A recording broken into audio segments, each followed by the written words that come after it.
We're going to get started here in a little bit with the Q&A. Let a couple more people join. I am Pat with ATC Rug Washing, Specialty Cleaning Services. If you guys have any questions, please. It's an AMA style. Ask us anything you like. Any questions about us, rug cleaning, whatever you like. Hello, Patrick. Thank you for tuning in again. I got a little bit of running around I got to do for like the first 20 minutes here just to get everybody set up. We have a brand new rack being built today as well. I'll show you guys that in a few minutes. But today we've got a whole bunch of rugs to clean. So right now they're just, they did the two very tiny rugs over here. And they're finishing up this runner. Now you're going to see a rug over there rolled up and another one right there. Those are in stage 1 of our cleaning process for urine. So right now our pet treatment is on both of them. We gave them a pre-scrub, a rinse, put on our pet treatment. We rolled them off on the side to dwell for a little bit. And the next step, we are going to leave that thing there for now. The next step, we are going to actually open them up, kind of push out some of that urine that we broke up with the pet treatment. And then we are going to put down our cleaning solution with a little bit more pet treatment, roll them back up, and we're going to keep cleaning. So right now we've got these two little ones. Now these two little ones I'm going to put in the centrifuge by themselves really quick.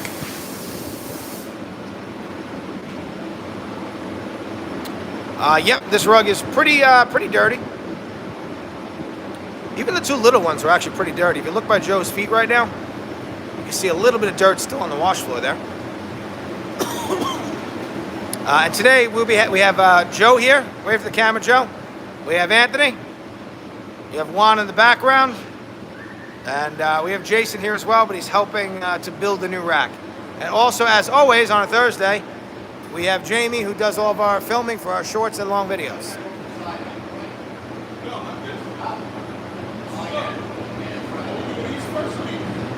You can now. So okay, so we're gonna open up that one.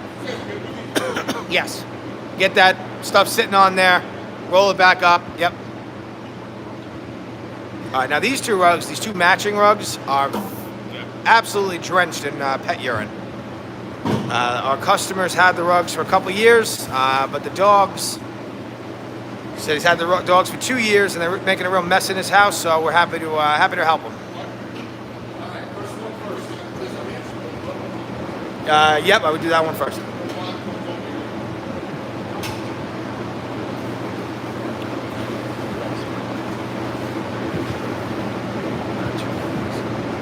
Now, Juan, no urine on that, so, yep, it's not too crazy. All right, so when we open these up, we roll them up backwards. So they're actually going to start on the back of the rug.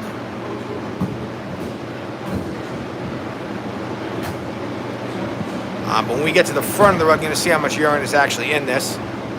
And you can actually see a little bit in the back there. It's kind of leaking out. But these rugs are pretty bad.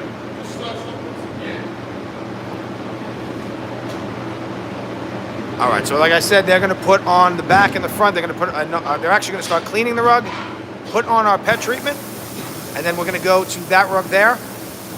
We're going to roll them back up to the sides, and we'll do some more rugs. Now, I have to make a quick phone call. I'll be right back. Any questions you guys have, please. This is a Q&A, AMA style live. And again, we are ATC Rug Washing. If you're just tuning in, coming at you live from New York.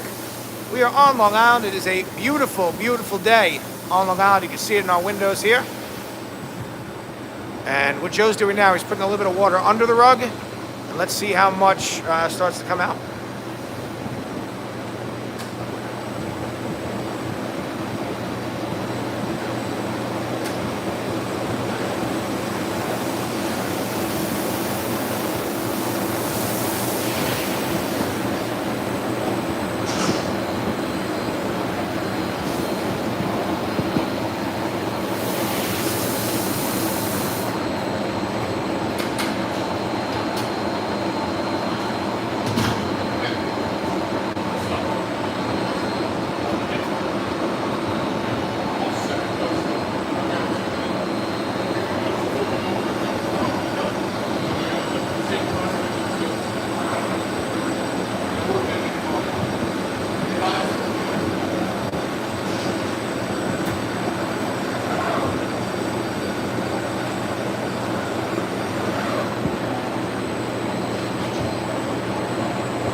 Let me see what string is like.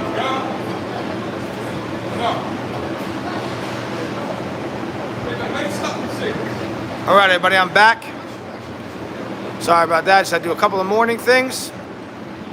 Hello, everybody. Hello, Bonnie. Yep, Avery, this one's pretty beat up. Not much dirt. A lot of urine. A lot of urine. I'm so satisfied, thank you. Joe is back. Hey! Joey's back. Back again. Joey's back. He's my friend. All right, so these two, if you're just tuning in, we are ATC Rug Washing. This is our Q&A style, AMA style live. My name is Pat, Pat Jr. I am one of the owners here. It's a family business. I'm third generation. And I will be behind the camera today answering any questions you guys have, so ask away. Let us know where you guys are tuning in from. Right now, we cleaned a couple of rugs already. Now these two they're cleaning here, it's two matching rugs for the same customer. They are, I have two big dogs and a serious pet problem in the house, so we're helping them out with that. Now if you've been watching for a few minutes, you saw that we,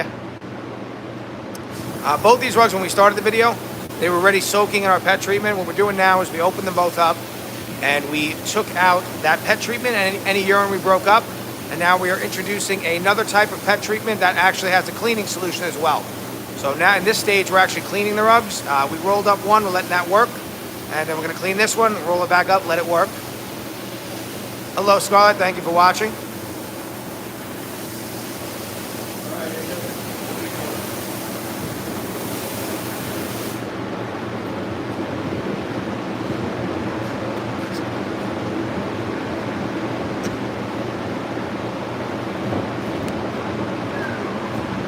Now, do most customers' rugs have some amount of urine in them?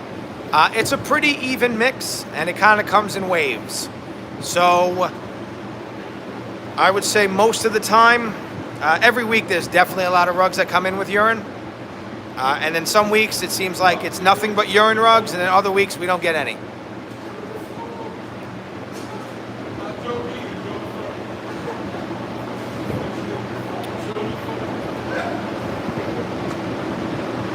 Have we bumped into a carpet so cheap that I should not even be washed?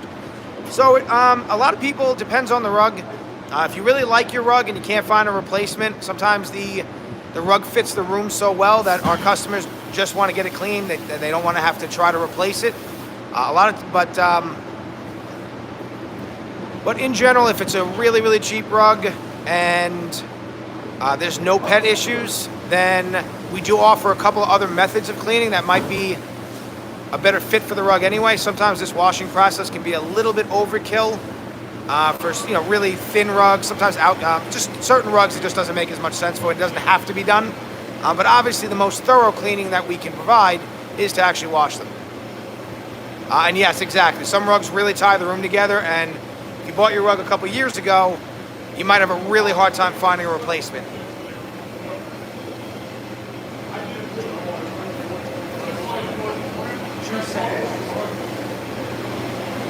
And I'll write down, when you give me the paper, I'll write down the questions. I know, it's going to be too many. When you get a second, give me the paper. Also,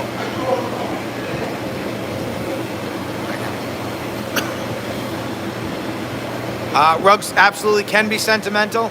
Typically, though, more sentimental rugs usually tend to have some kind of value to them. At the very least, they're usually wool rugs. Most people don't have any kind of sentimental value with synthetic rugs. I mean, it happens occasionally, not all the time. The Plus Show, hello. Raymond, we are located in Farmingdale, New York. That is on Long Island. And our prices range somewhere between like $2.25 to $5 per square foot. Really, a lot of that has to do with the type of material your rug is made of.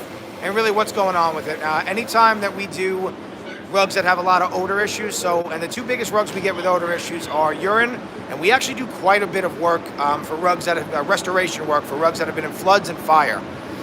And actually the hardest thing for us to remove sometimes is the fire smell. So if you have a silk rug that has a heavy fire odor, that's going to be kind of on the more expensive side for us to clean. Yes, so the CRB, we are running that. We run the CRB on pretty much every synthetic rug we have that we clean. And if you're not familiar, the machine they're using right now, that is a CRB. That stands for counter rotating brushes. So one brush goes one way, the other goes the opposite way. And it does a really good job on synthetic rugs. It's a little too aggressive to run on other fiber types. And in that instance, we use our side-to-side machine here. It's a 175 machine. And that is a much more, less aggressive brushing pattern and a much softer brush. Mario, do we clean carpets? I'm gonna guess you're asking if we clean wall-to-wall carpet. We do. So we do all the same services that like a regular carpet cleaner does. We clean wall-to-wall carpet, tiling, grout, upholstery, but we only do it for our rug customers. We are lucky enough to be very busy with our rug customers, and we really only have enough time, at this time, only enough time to really service those customers. But if somebody does call us and they say, hey, do you clean couches? We will clean it for them. We just really don't advertise those other services at this time. Angel, hello. Thank you for tuning in. I see a ton of people just joined. We are ATC Rug Washing. We're coming at you live from New York on Long Island. I'm going to be behind the camera for the bulk of this live. We try to do this for about 3 to 4 hours every Thursday morning. Now we do a couple of other lives every week, but this one per every week is a Q&A AMA style. And what I like to do is answer any questions you guys have, and then I kind of take you through what we're doing every rug, why we're doing it, how we clean, everything like that. Mike, we're in Farmingdale. Now these two, if you're just tuning in, these two rugs here, they have a lot of urine on them.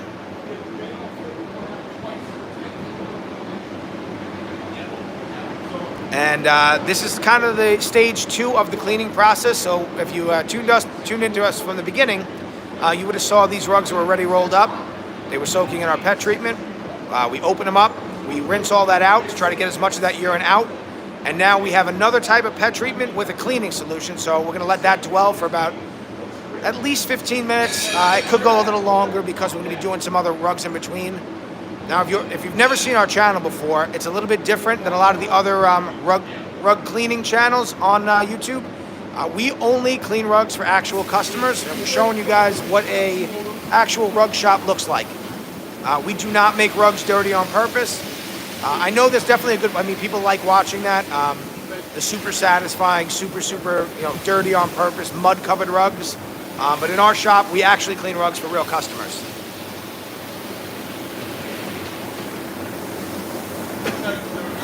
And if you're watching somebody's video and the rug looks like it's way too dirty, once they clean it, you can tell if it's been dirty on purpose.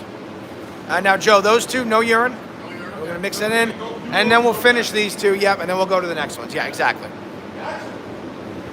You can always tell, though, if you're watching a channel and the rug is super dirty, like caked on in mud. Nobody would actually clean a rug that way in a professional setting. Obviously, we wouldn't want to make more mud on the wash floor. And then when they clean the rug, once the rug is finished, if you don't see a traffic pattern, and what I mean by that is anywhere where anybody's ever walked on the rug, then that means somebody just bought that rug and poured mud on it. So again, I know people enjoy that content. I actually watch a lot of those videos. I'm always trying to figure out what they're doing to make people watch longer.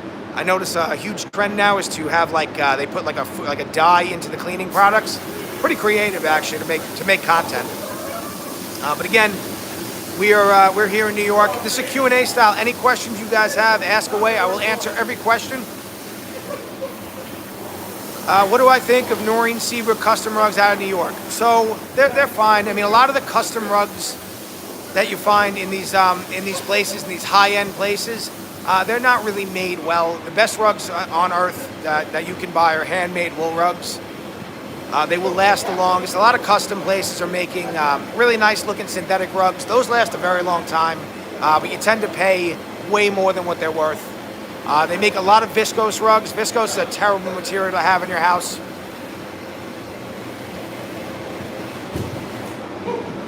That too, Stephen. If the rug looks like you could buy it brand new at Walmart for $30.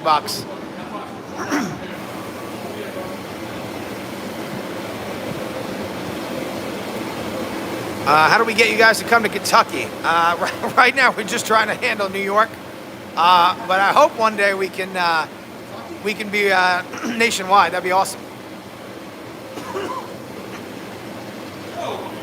What is the best cleaning job you did so far, and total charge from coming in to be ready? So I actually think some of the best cleaning jobs, some of the best before and afters we've done have actually been relatively inexpensive. They were just some kind of, the rugs that just maybe were in a flood or something, and then after we cleaned, they came out great. But the most expensive rug job we've ever done was probably somewhere in the ballpark of like $3,000 or $4,000. But that rug was enormous. So we've done a couple of very, very large rugs here. I think the biggest rug we ever did was 20 by about 40, which is that's a very large rug. And actually, if you've been watching our channel for a while, you know sometimes our wash floor is too tiny. We just ordered it today. We will be buying a much bigger wash floor, and we'll be putting that in. How much to clean a 10 by 14 living room carpet? So that's 140 square feet. And it would range somewhere between like $300 and $400 on average, depending on what's going on with your rug. Now, if you are pretty close to us and you want to bring your rug to us, we actually give you a little bit of a discount if you bring the rug to us. And if, depending on your location, we might do free pickup and delivery if the rug is rolled up or ready for us. But we also offer pickup and delivery services to the areas around us.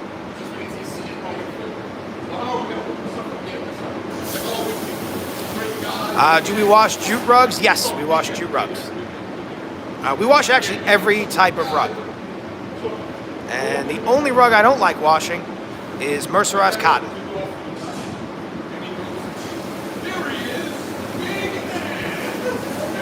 What is the cleaning stuff that bubbles up? Looks like the foam is boiling when I see some other videos. So yeah, I've been seeing that a lot too. It's seems like it's a common trend with the ASMR content creators who clean. What I would guess is they are taking a much stronger dilution of rug shampoo, and then it looks like they're pressurizing it. So they're putting like a power washer into it, and that power washer, the force of that water is causing the product to foam up tremendously. Now that looks great on camera, but from a practical standpoint, when you're actually cleaning and you're trying to actually clean rugs in the most profitable way, that doesn't really make any sense. It just sounds like it's a real waste of chemical. All right, guys, you guys got a shout out. Joe, Jamie, and Anthony are the best cleaning trio. As Jamie takes a personal phone call on the side. That's from Asley. Asley's he's been watching a lot of our videos. We thank you very much for watching. Yeah, exactly. The baking soda effect. Yeah, exactly. Now, if you guys are just tuning in, it's a Q&A style live video. Ask away. And while I'm waiting for questions, I'll kind of explain what we're doing. So we have these two rugs here. They're both soaking in our pet treatment. Pet treatment and cleaning solution. And then we're just going to clean these two rugs. These have no urine, so it's just going to be a normal clean. So on every rug, we pre-scrub them and rinse them. And that allows us to get any loose dirt out. And also, lets us get any soap out that our customer may have used in their house to try to clean the rug themselves. So then we clean the front of the rug. We leave that cleaning solution on it. We turn the rugs over. We do the back. We'll rinse off the back. We'll turn it over again. We'll rinse off the front. And then we'll see if it needs any more work. And if not, they go right into our centrifuge.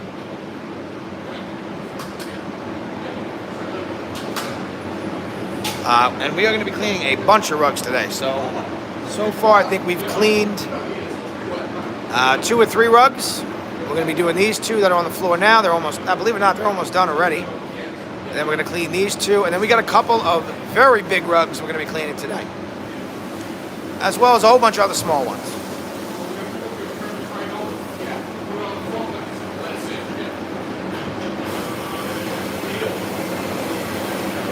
Now these ones, what's going on with these? What did we put on these? Got it. Got it. Yep. No. No, it's just $10 I'll never get back. Yeah.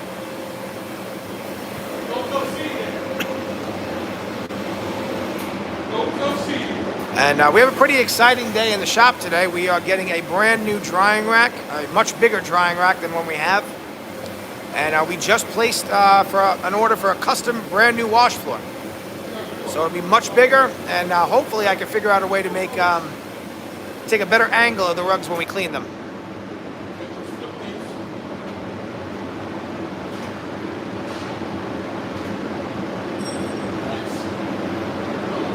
And we're doing this live, so that they actually made a little bit of a mistake, and they put down pet treatment on our rugs that don't have any pet issues. No harm really to the rugs. But now they're just going to clean the front of the rugs one more time. Are we going to keep the old wash floor? No, we're going to trade it in. So the company that makes all this stuff, the company that made our Centrifuge, they made the original drying rack we have, the wash floor we have, this cart here, and there's another cart we have in the back, and actually our dusting equipment. They build everything by hand in Alabama. He welds everything. And he's going to actually build this wash floor for us. He's going to build a new one for us. And he's going to, he'll sell this one to somebody else.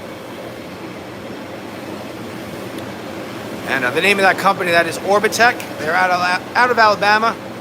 And if you're somewhere thinking about getting into the rug business, they make phenomenal products. They are a little bit on the more expensive side. This is the second Centrifuge we bought.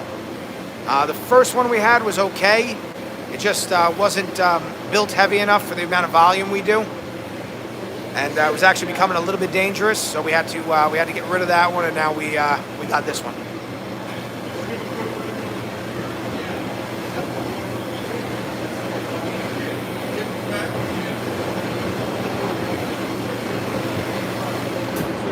And I can see, maybe a little hard to see on camera, but out of that rug right there, you can see a little bit of dirt starting to really pour out.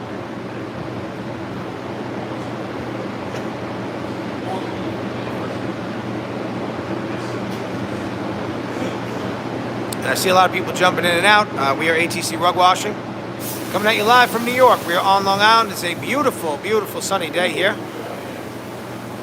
And it's one of our Q&A style lives. You can see all that dirt coming out of that one now. Woo!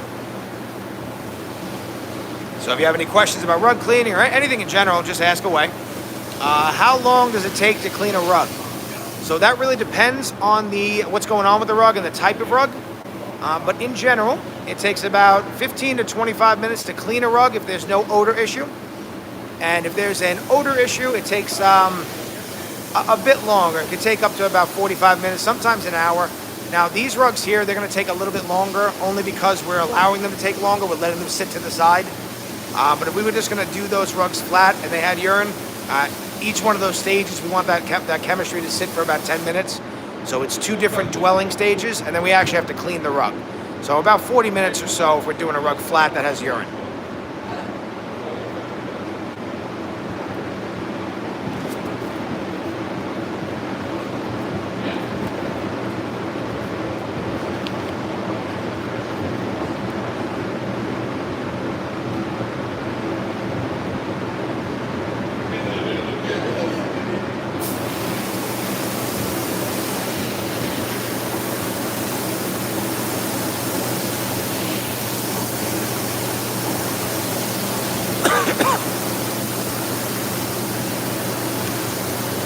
Is the work on the second part of your store soon finished? Actually, today we'll have the new drying rack put in, and that's a huge part of it.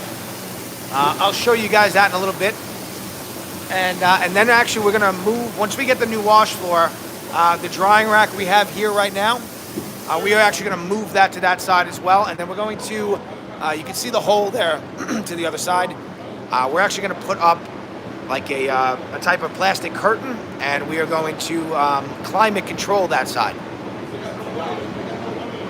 And that will help us really reduce the humidity on that side from the wet rugs, and we'll get rugs drier quicker. And because basically the quicker we can get things dry, the better. Has there ever been a rug we refused to clean? Yeah, there's been one or two, Hannah. Also, Hannah, thank you for tuning in again. Usually when we look at a rug and we tell the customer that it's in such bad shape that we can bring it back to them clean, but it's still gonna look, it's not really gonna look much better. And usually that has to do with a ton of wear and tear on a rug.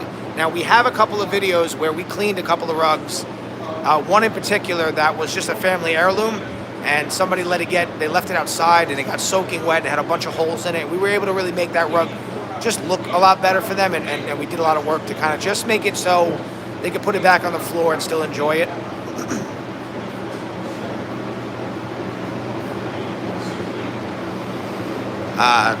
Does our process lift up the areas that are packed down from foot traffic? Yes and no. So the CRB that we use, that actually has the effect of lifting the rug pile. So when we clean a rug, it kind of pops back to life a little bit. But anytime there's foot traffic, heavy foot traffic on a rug, those areas are damaged. And usually on synthetic rugs, that damage is pretty permanent. So we can make it look better. Obviously, if it's cleaner, it looks better. But after that, really, that traffic pattern will always kind of be there.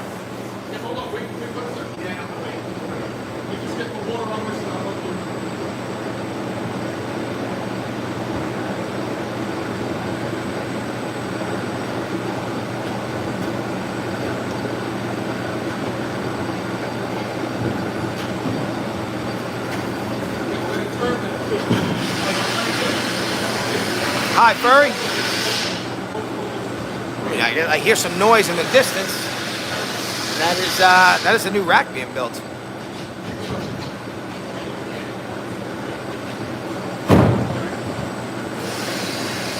I have any recommendations for cleaning carpets in homes?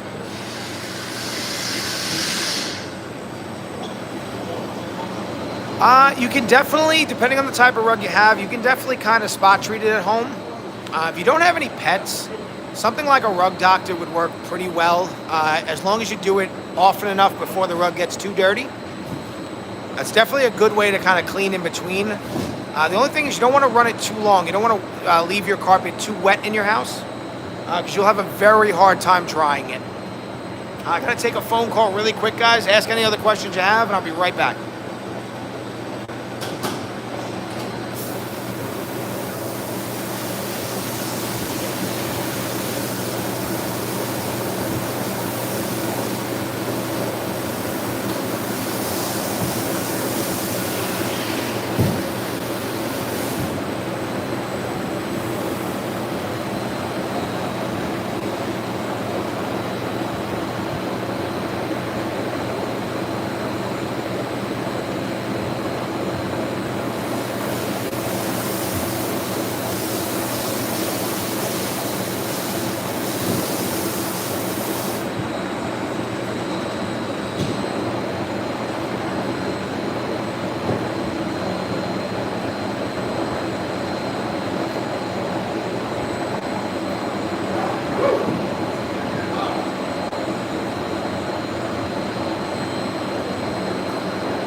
Ooh, this is dirty.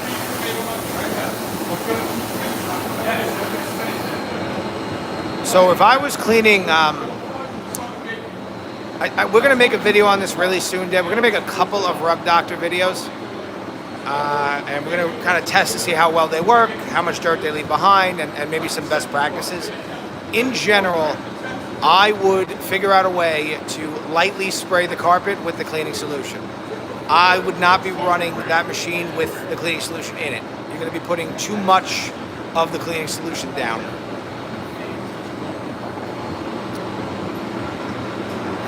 How many fit? Probably 5 will fit. I think we're going to do 5 and 5. Yeah, and I'll figure out how to wire that, but yeah. I'm definitely going to need more outlets, but it's fine. Yeah, if I could fit 5, great. And do I have another one for here? You ordered 17. That makes sense. Two belong on there. Yeah. And if we could lift that one a little today. Thanks.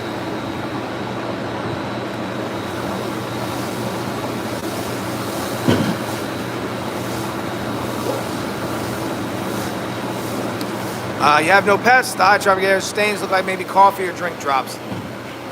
I would maybe spray a little something on those first. Again, you just don't want to use too much of anything because it's going to do some rinsing, but it's not going to do a ton of rinsing. But I don't know how well that cleaning solution will work on some of that. So maybe like a little bit of Resolve or something. And very, very light. Anytime you're doing anything at home, you just don't want to go too heavy. Actually, a really good product if you're going to be using stuff at home, Folex is actually a really good product to use at home. You just have to make sure you're putting it on a synthetic material. And Folex is a non-resoiling product. It has no, it doesn't have any soap in it, so it's not going to like get dirty quickly after you use it. And it'll just work, again, it's a really good product on synthetic materials. It can take the color out of like wool, viscose, other materials in your house. Also, you should never, ever really try to do any cleaning of any kind of viscose material in your house. More than likely, you're going to ruin it. You definitely need to call a professional.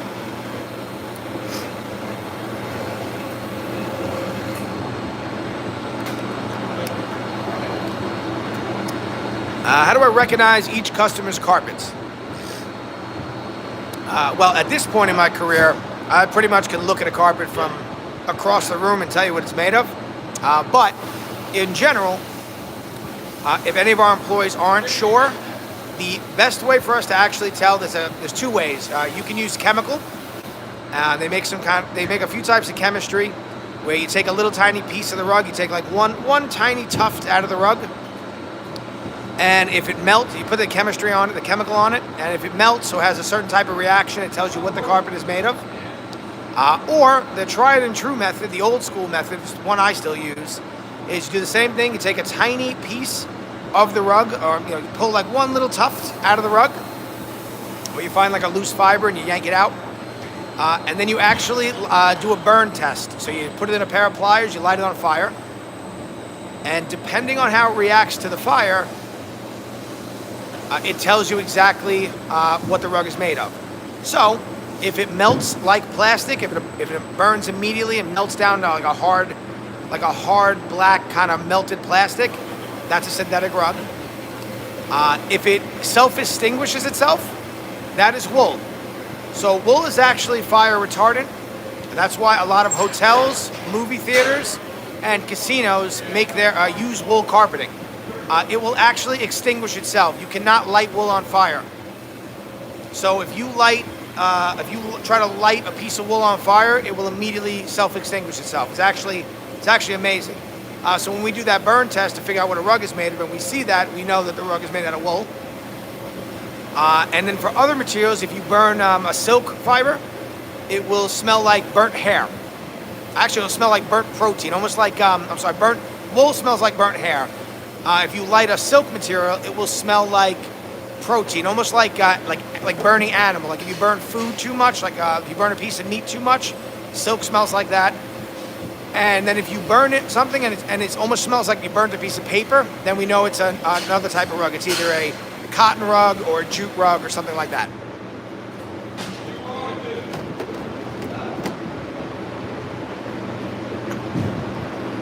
Yes, Stephen, if you're going to burn down a movie theater, yep, you need to use an accelerant. This needs to sit? It's really dirty. Yeah, let it sit. Okay. 5 minutes. All right, so they're telling me this is super dirty. It needs to sit for a couple minutes. What we can do in like 2 minutes, in 2 minutes we can rinse off the back. And then we'll turn it over and let it sit up that way. Yep, yep, a little bit. Hello, Jamie. Thank you again for watching. Why is it so enjoyable? I have no idea, but I'm glad people love watching it. All right, so we're going to let this rug sit for another minute or two. Just kind of let that cleaning solution do its job. If you're just tuning in, though, I am Pat with ATC Rug Washing, Specialty Cleaning Services. We are here coming at you live from New York. It's a beautiful day on Long Island. And we are cleaning a whole bunch of rugs here today. So if you look at this shelf we have in the background here, that is all the rugs that need to be cleaned. And then, out of a little bit of laziness this week, we have a couple other rugs that also need to be cleaned. So that really big one there, that's getting cleaned today. And all the way in the background by our dusting area, you'll see a green rug that's folded. Under that rug, both those rugs need to be cleaned, but we're going to clean that one under it. And that's a rug that we cleaned for a customer about a year ago. And when I made a video on it, I titled it The Dirtiest Rug We've Ever Recorded. So I'm kind of curious what it looks like a year later. Yeah, exactly, Stephen. No, we're not taking a break. The rug needs to sit. Yeah, that's exactly what I'm feeling out of you two. Hello, Ben. Thank you very much for watching.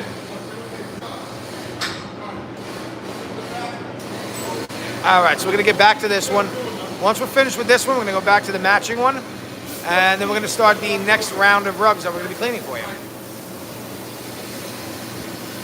Now, I do see they're not lying. There is a lot of dirt coming out of this rug. And what they're going to do, you're going to see Joe put a little bit of water under the rug. And that'll help us get the dirt that comes out. Wow, that really is dirty. That will help us get some of the dirt out that's now falling from the front of the rug onto the floor from just gravity.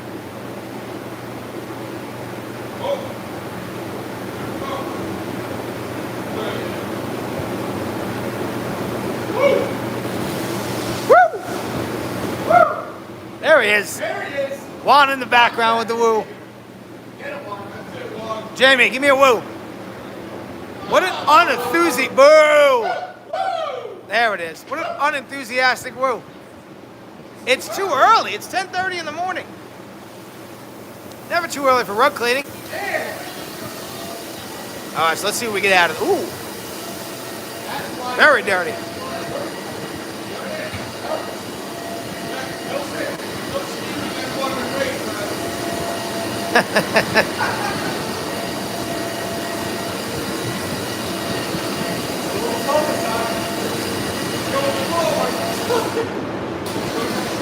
Oh, Ben, thank you for tuning in so early.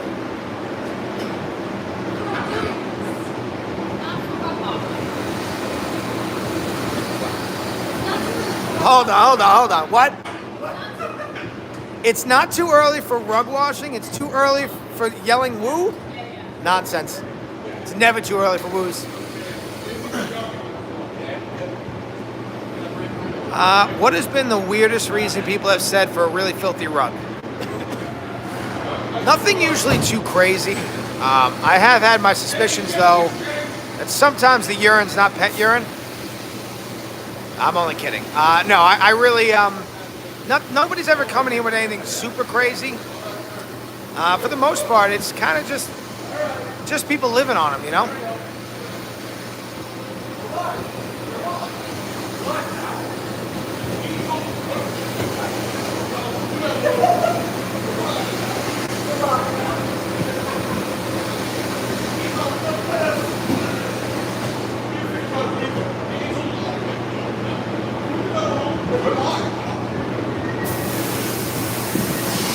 Jennifer, we are from Long Island, so we're coming at you live from New York on Long Island, and our shop here is in Farmingdale. Do we wash a lot of Persian rugs? Yes, yes we do. So we get a good amount of Persian rugs from our customers, but we work with a lot of rug dealers who buy and sell rugs for a living, and every time they buy a rug, they bring them to us to clean.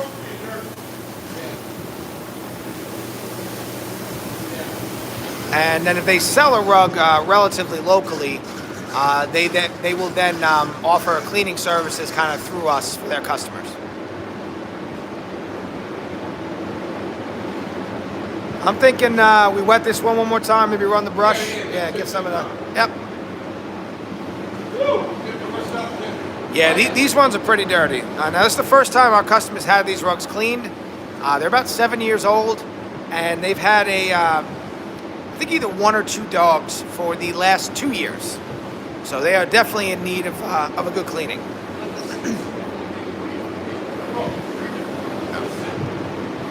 Yeah, and if you're just tuning in, we've been working on these rugs for a while. Basically, you see this one rolled up here.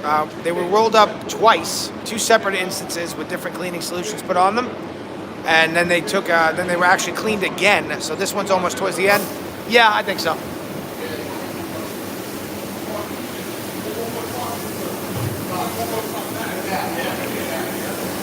So we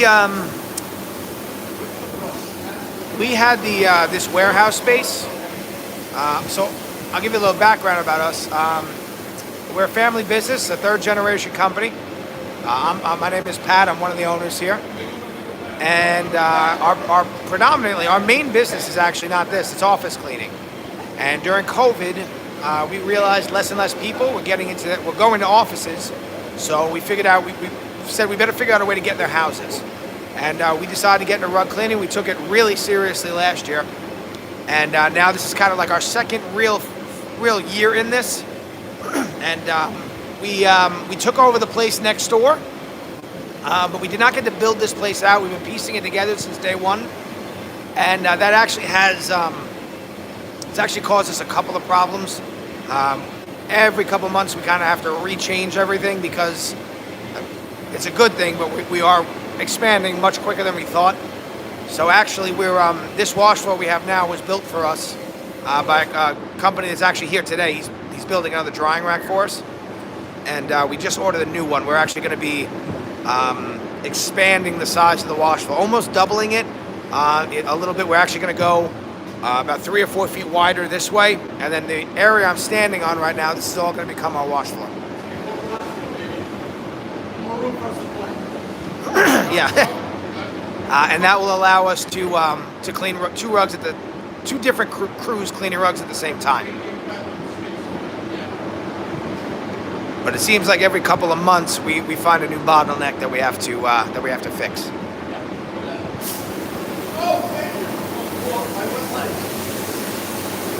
And thank you for the question. So, yep, it is a family business. Now, Joe and Anthony, they are not direct family, but Joe, how long I know you? 30-something years? Like, I know Joe. We went to elementary school together, and me, Joe, and Anthony, we went to high school together. So, I know Joe about 31 years. I know Anthony about 25. That's true, actually. We met each other a little bit before high school in Little League. John Ball, hello. Thank you for watching again. Hello, Canada. But my wife's cousins work here. Jamie is my cousin. And yeah, it's a lot of family. We've started to run out of family members who want to do this work, so we are hiring some new people. And then if you've been watching our channel for a while, you've definitely seen Manny. Manny's been with us for a very long time. He's been with us for over 15 years. He's basically family at this point. But he's out there in the field today.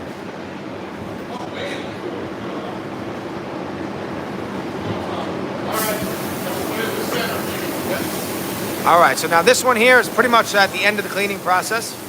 And it's going to go into our rug centrifuge. And I am going to, I'm going to move the camera. I'm going to talk about the centrifuge a little bit while we're running it.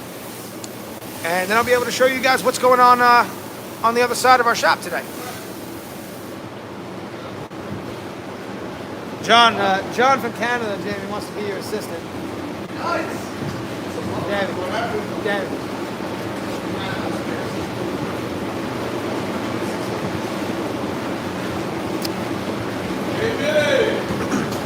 Where do we get all of our supplies? Good question. So this squeegee, I think we just bought online. I think we bought it from a company called Centrifuge. The other squeegee we have, yeah, you can. The other squeegee we have, that was also built by the guy who built all the other equipment for us. And then as far as all of our chemistry, we buy cleaning solutions from any company that makes them. So my whole philosophy here is I want to use the best chemistry that exists. So I find every, I didn't see your comment, I'll get to it in a second. I try to buy every new type of cleaning solution that comes out. I test it myself, and if it's something that I think makes sense, I use it.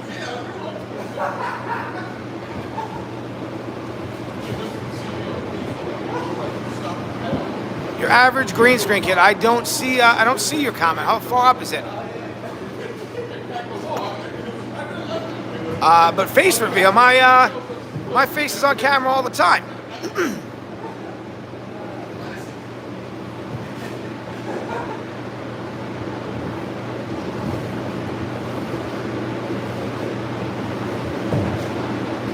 All right, so we're gonna get this one. Oh, do I actually work or I just sit behind the camera? There it is. I was scrolling up too high. I used to do, so if you watch our old videos, I cleaned every rug here. But my main job is to actually grow the business and get all these rugs that we're able to show you guys on camera.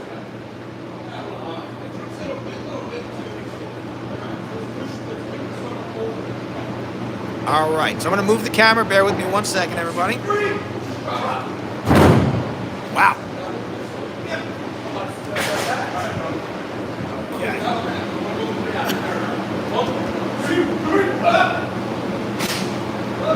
Yes, it is very cleanable, Ben. We do guarantee 100% odor removal. Any rug shop will also guarantee that, because when you wash it, you really just can't get it out. Rodolfo, which one? No, we're all a little bit hairy. Yeah, I'm actually going to work on that a little bit. I will get you guys a tour. Go ahead, Juan, you can run it. So every time we do this and we put rugs in the centrifuge, they tend to make a little bit of a mess on the floor.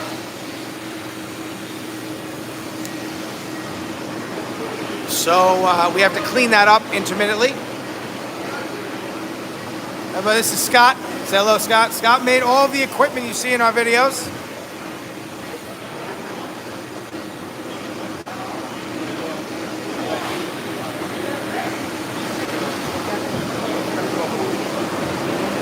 Okay, so that rug is now in our centrifuge, and as soon as he shuts that machine off, I'll explain how that works.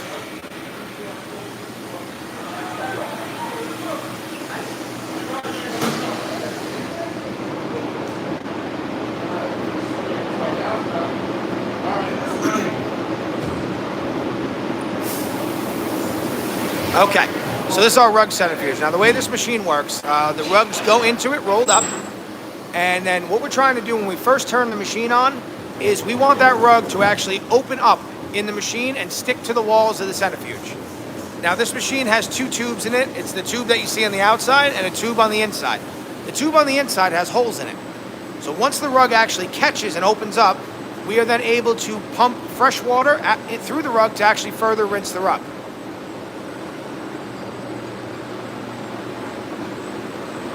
Now what he's doing here, this is an adjustable machine, so he's kind of playing around with the speed of it, and he's putting a little bit of water in to get that rug to open up.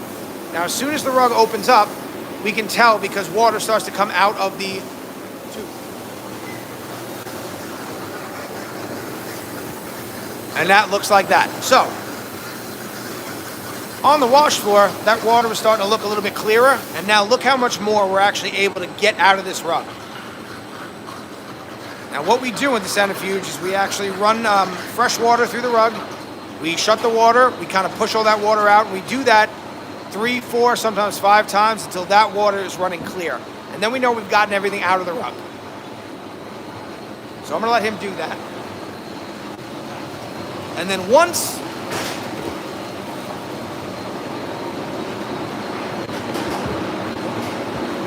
sorry about that. Okay.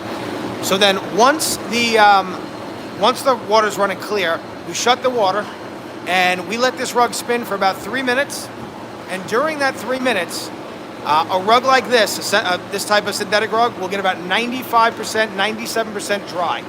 Once it's finished, it goes onto our drying rack to finish. Now today, we are getting a brand new drying rack put in. This is a much bigger version of the one that we have now. And yeah, we're pretty excited about that.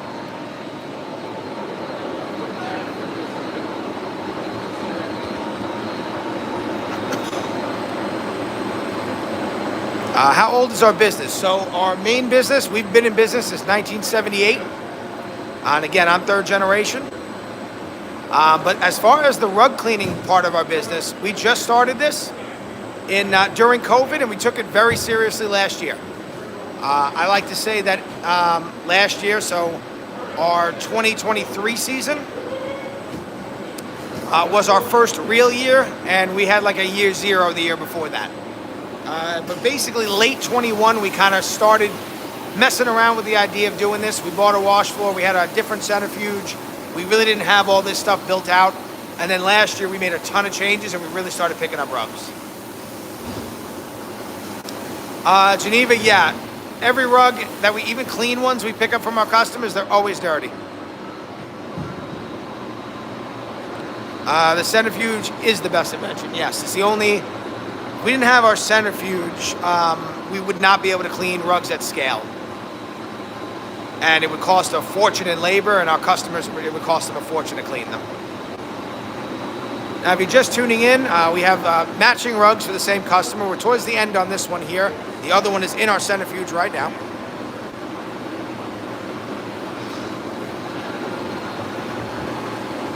And I'll give you guys a little bit of a tour of the shop. So obviously this is our washing area. This is our centrifuge. This shelf here is where we kind of have all the rugs that we need to, these have been dusted already, they need to be cleaned. We have a couple other dirty rugs throughout the floor here. Mostly on a cleaning day, we kind of get everything kind of going. Now down here, you're going to see some more machinery.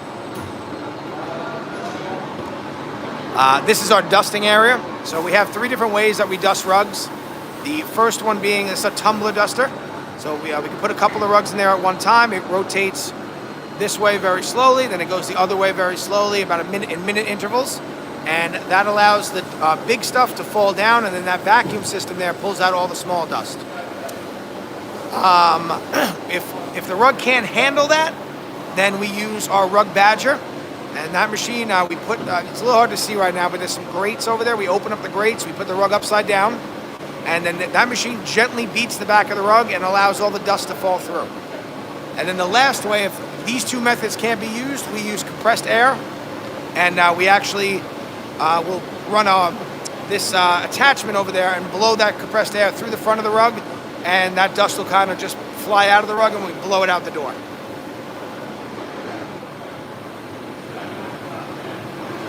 And then this side is brand new, I showed you before.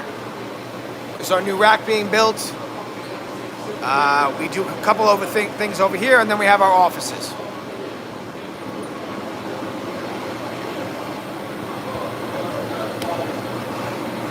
Can we put several carpets in the centrifuge at once? Yes. We could put smaller, usually, I don't usually put 3, but we can put two medium size or 2 small rugs or a small medium sized rug into the centrifuge, yes.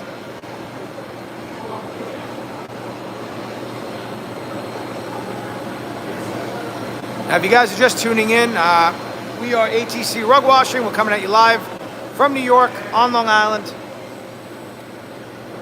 And this is one of our Q&A style lives, so if you have any questions for us, anything at all, ask away. I will get to every question I can, and I will be behind the camera for the next couple hours here. My name is Pat. We have Juan here helping on the floor today, and then we have Joe and Anthony. They're doing the bulk of the actual cleaning on the wash floor today. And then we also have Jamie in the background, who does all of our filming. If you've been watching our channel, she's the one that makes all the shorts. And she films all of our long videos as well. So now I can see in the distance, the water is very clear coming out of the centrifuge. So now he's going to dry the rug. And then we'll take a look to see what it looks like. No, actually. So anything we put in that centrifuge needs to have some structure to open up. So for rugs, it works really well. But if I put any other kind of like soft material, like a comforter, or like I've been asked if I could put like pillows in there, we cannot, because they will not. They'll just kind of roll around there. They will not open.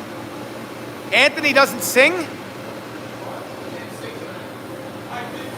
He was singing before, but he'll be singing again.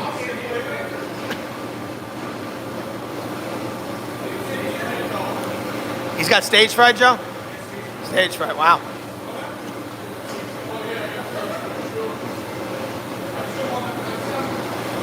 All right, if you're just tuning in, see some people jumping in and out.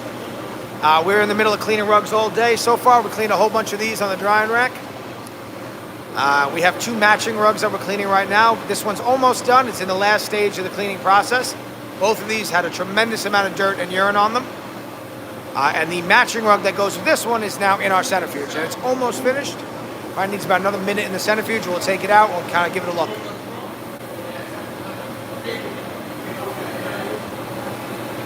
And I'm going to leave the camera here for a second. I'm going to get the next rug they're going to be cleaning.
All right, so next we're going to be cleaning a rug we've cleaned before.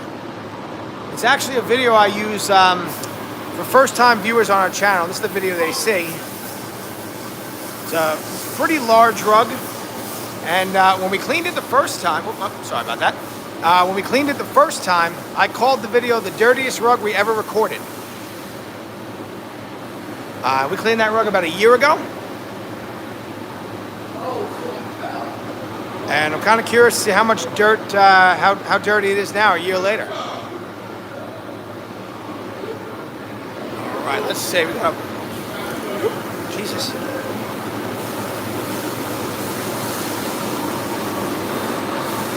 You can see a lot of dirt coming out of here. Oh yeah.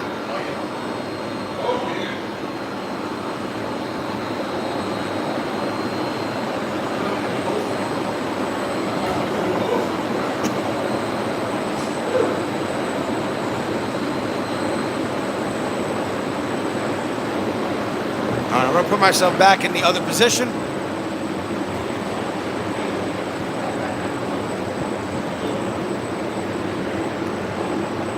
Okay, we'll go back to here for a little while. Beautiful. Try to get as much of that in there in view as possible. Okay. Now again, if you guys have any questions, please let me know. This AMA, QMA style, basically ask me anything you like. I will get to answer every question I possibly can today. I will be behind the camera for the bulk of the day. You guys can see all that dirt coming out from the front of the rug here. Now, if you're just tuning in, we cleaned some matching rugs here, both very dirty. Now, Juan is finished with that one over there. And look how much cleaner that is. Wow, much lighter. And hopefully we get this one to the same level. I see a lot of dirt right there against the edge. You know what we probably should have been on that one? Make sure let's power wash the cord on this one. Yep. We actually made a, kind of forgot a little step now on this one. We're going to have to do it on this one. And it's just going to be, somebody has to do it by hand now. But on these types of rugs, we usually power wash the cord.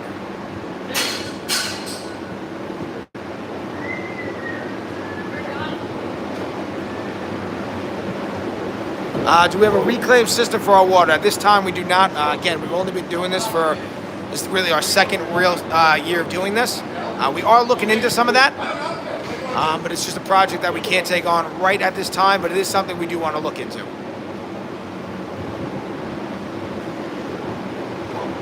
So Bonnie, you tried to clean a big rug at home? Yeah, the biggest problem when you clean them at home is the, is really the drying, and then they get so heavy when they're wet.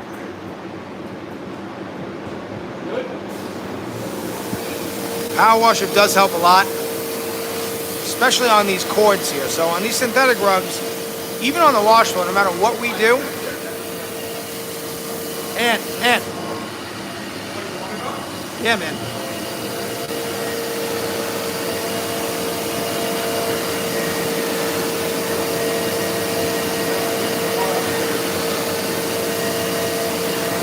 Oh my God, it's 110? Well, it'll definitely dry quick at 110.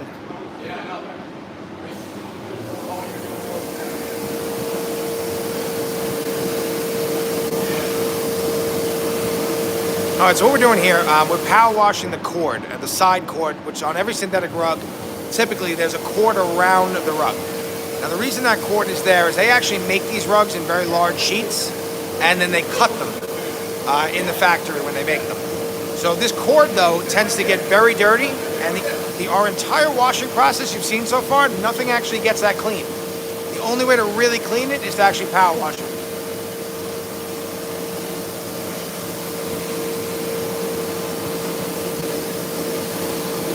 Yeah, 3 days is definitely,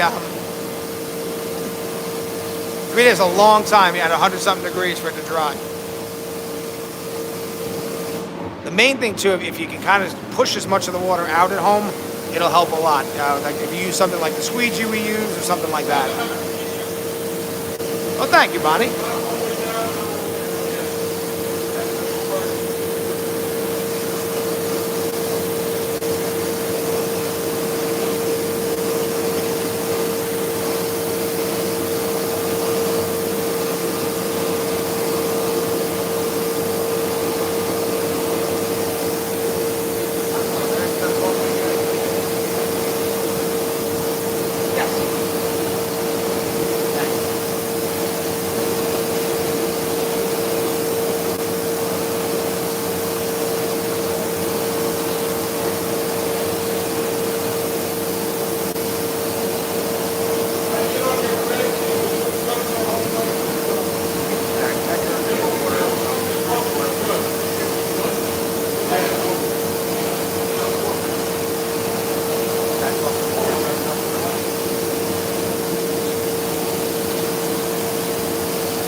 Bonnie, we are located on Long Island, in New York. Yes, so both of these rugs here had pet urine on them, and we actually guarantee 100% odor removal to our customers. The only tricky thing is if you have pet urine and you try to clean it at home, most places where you would buy carpet cleaner, like a Home Depot or like a Lowe's, they're not going to sell you the chemistry that's actually required to break the urine down. And the reason for that is it's a little dangerous to work with before it's diluted. It is very acidic, and if you're using it, nobody's just going to sell it to you because nobody wants the insurance liability of that. Once we dilute it, it goes to a much more normal level. But that's why so many people have such a hard time removing urine in their house. Most of the stuff they sell is either enzymatic, which enzymes actually work really, really well, but nobody knows how to use them properly. The enzymes need to be wet and in a certain temperature range for them to work properly. And then the other thing people are going to sell you is just kind of masking agents for the urine.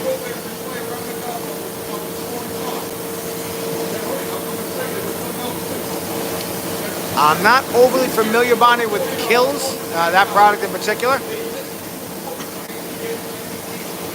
Wait, what is it that's used? What are you talking, Lindsay? You're asking what chemistry for that we use for urine?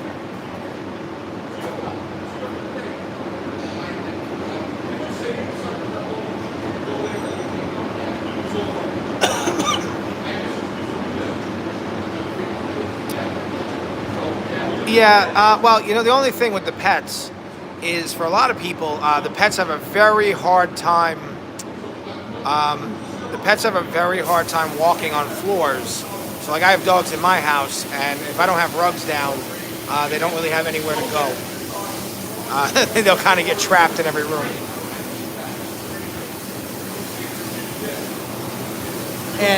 And do a little squeegee right there for a second. Just squeegee the corner for a second. Yeah, you see what happened with the power washer? Oh, here. Yeah, I that's permanent. That's permanent.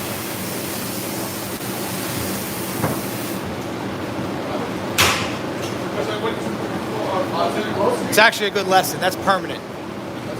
That's damage. Oh, it is? Yeah.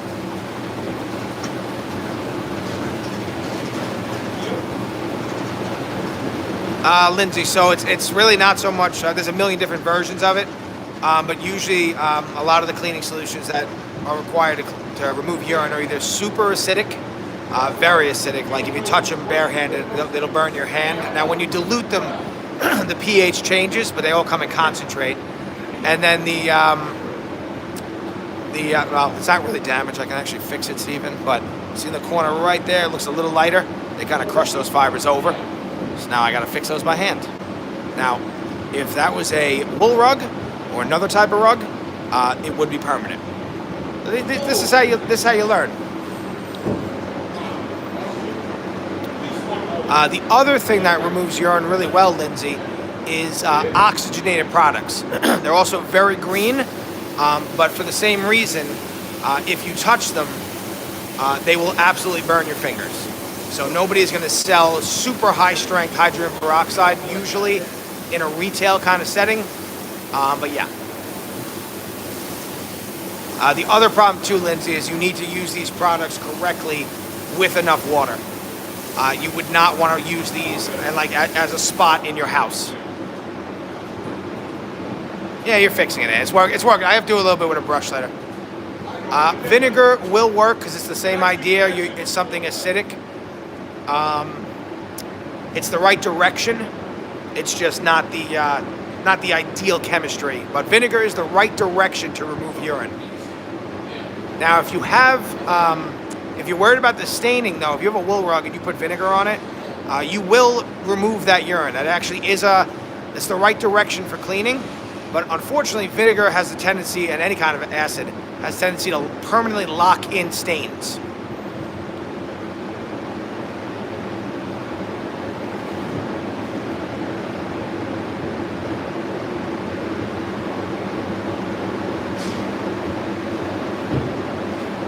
That's awesome.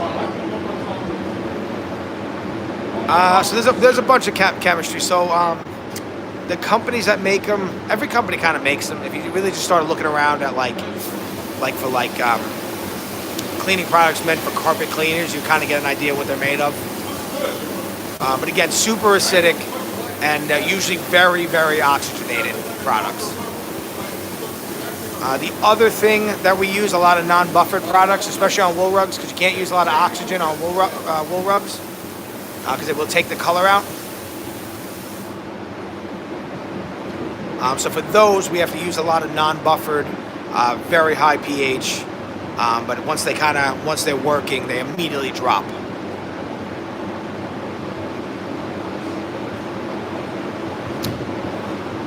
I don't.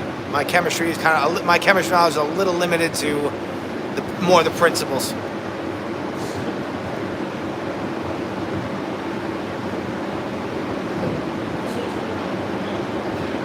But if you tell me what each one of those are, I might be able to tell you. How much this costs and how long it takes. Janine, great question. Depends on, cost-wise, I can give you a range. It really depends on the material the rug is made of and what's going on with the rug. But in general, to clean a rug, it costs somewhere between $2.25 to around $5 per square foot.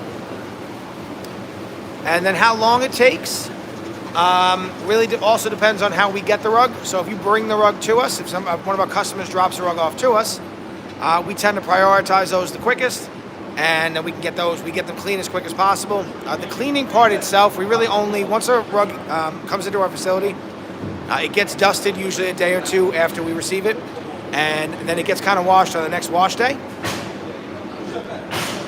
And then depending on the, usually from there after we wash it, it's another day or two that we have the rug, and then somebody can come pick it up. The hardest part in our business in terms of what causes the most delay is if we have to pick the rug up, it's then scheduling the return. Can we clean viscose rugs? Yes.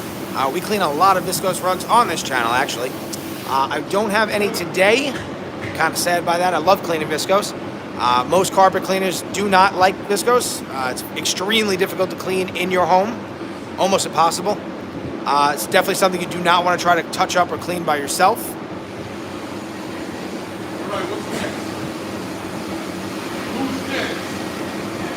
That big one right there. Now that big one, they rolled it the opposite way. The big one. Yes. You gotta put it long ways and open it. They rolled it the big way. I don't think this will be in the way, but we're gonna use this one. So this can come off the floor, yeah. All right, so now we're gonna be cleaning a little bit of a larger rug next, so we just gotta set up the wash floor for it a little bit. And I'll give you guys a little bit of a background about that rug in a second. Yep, Janine, that's what it should have costed. That's what the cost should have been. That's kind of industry-wide, nationwide at least, that's kind of what it is. You can throw that out. Have I ever heard of Zakins in Philadelphia? I'm not familiar with that company specifically. But we're actually in a, they're probably in the group, we're in a private group on Facebook. It's about 3,000, 4,000 rug cleaners nationwide. And they're probably in there with us. But if they make videos and stuff, I haven't caught any of their videos yet. So treat it like a tufted rug. All right, so we're gonna be getting this. This rug's a little big, and let's see what happens.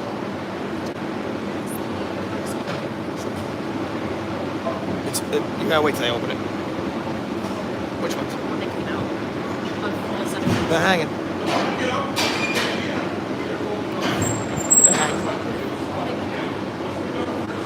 The two? One's hanging already. No, one's hanging over here. Catch that one when he takes it out. No, guys, the other way. The other way. No, it's rolled backwards. Yeah, there you go. Do we work with any rug companies directly? What do you mean? Oh, like any rug manufacturers? We don't work with any manufacturers. We do work with a lot of the stores that sell rugs, and we work with a lot of rug dealers who buy and sell rugs. They a lot of times, it's a pretty big industry actually of people who buy rugs from people and then resell them, and they usually have them cleaned before they resell them. Now this one's pretty big, it's going to take them a few seconds. Now this rug, we've actually cleaned this rug in the past, and if you didn't catch what I said before, when I made this video, the first time we cleaned it, I actually titled it the dirtiest rug we've ever recorded. And this rug was absolutely filthy. And I'm kind of curious to see. Wow, it is square. Jesus, close. Smells? So I'm kind of curious to see, we cleaned this rug last year, what it looks like. Now, this rug is it's a synthetic rug. It's made a little strange. They put this border on the back of it. Now this border, we're going to put down some cleaning solution, and we cannot run a machine on the back of this rug. We run the risk of, if we wet this, of taking this border off. So we have to kind of put down our cleaning solution. So it's not a soap. It's just a pet treatment that works to kind of break everything down. And we're going to have to let the centrifuge do the work on the back.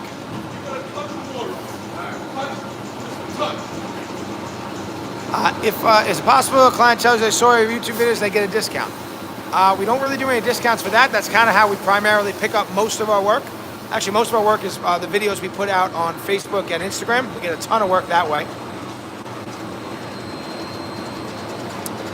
You have a 100% polyester rug that has 3/4 inch nap. Design pattern seems to have been applied by cutting the nap to a half. Would you use a pressure washer on these types of rugs? In general, Lindsay, we don't use any pressure washer on the face of any kind of rug. That's not always true, but in general, that's kind of the usual rule I have. What we would do is, in our shop, obviously we would just use the machines that we have. And again, they're putting this pet treatment on the back. They're going to work it in by hand, and we're going to turn this rug over, and we're just going to work on the front. But at home, you could use a power washer on it. You just want to make sure you stay far enough away from the rug that you don't cause any damage. Oh, you worked on Mohawk. That's awesome. Yeah, I mean, the carpet and flooring is the changes they make every year. It's really nuts. I would maybe use another one. You probably should have wet it a little bit. Wet the rug a little bit in the back now, and then maybe throw another one down. But I would wet the back a little bit.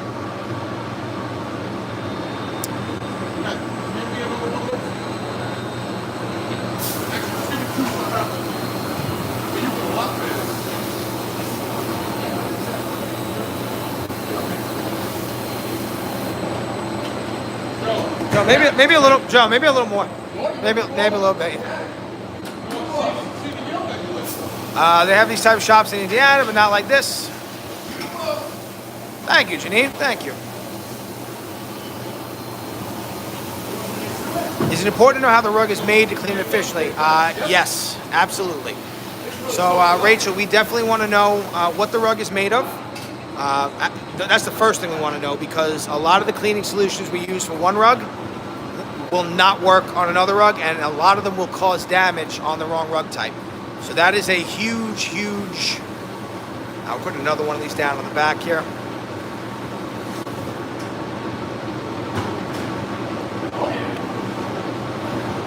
I would maybe put another one. I mean, I don't want to clean this twice. Now what's happening is a lot of that's going to the front of the rug. I would maybe do one more on the back with the actual bucket. I'm not, I don't want to clean this twice, so rather use a little extra chemistry. And then on top of that, Rachel, I'm sorry to interrupt, I'll go back to this, but so most important is to know what the rug is made of, the actual fiber that they're using. And then secondly, the way that it doesn't matter. The way that they construct the rug is also very important. So like this particular rug, realizing that this backing has been placed on the rug and knowing how this backing is put on, it does change the way that we clean the rug a little bit. Because if we put this on if we run a machine on the back of this rug right now while it's wet, we're going to rip this backing off. And that is something obviously we do not want to do. No, this is not an acidic product right now. This is actually a, well, it kind of is. It's actually lightly acidic. But on this type of rug, we find that what works best is predominantly on the back of the rug using a deodorizer. And we've cleaned 1 million of these now, and a lot of this is trial and error. Mostly all the different things I've tried.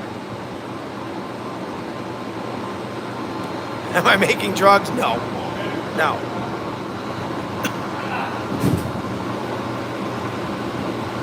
Now, for everybody who always tells us they want to do this kind of work, this is where this kind of work gets a little tricky, because these rugs are very, very heavy when they're wet. Wow, this got dirty again. It's the one that when you come to our website or come to our YouTube, this is the video.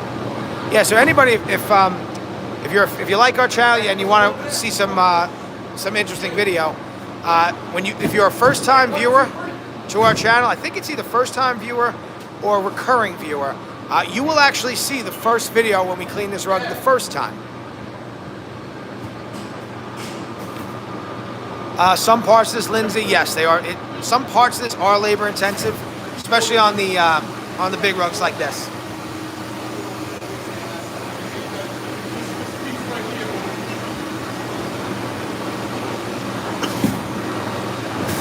We are not getting paid to pick hobbies. No, we are not.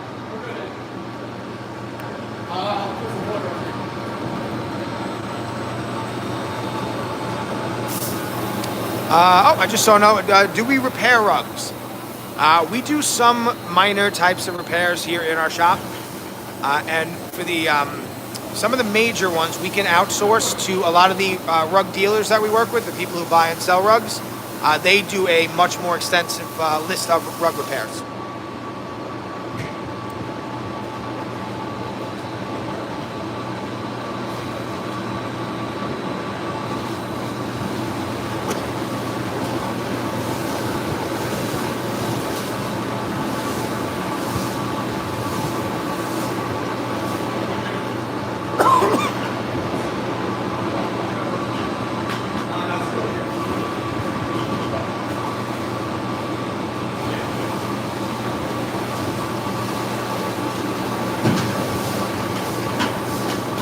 Joe, get a little down here real quick.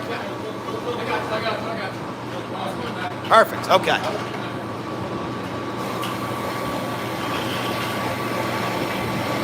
All right, so if you're just tuning in, we're cleaning this relatively large size rug here.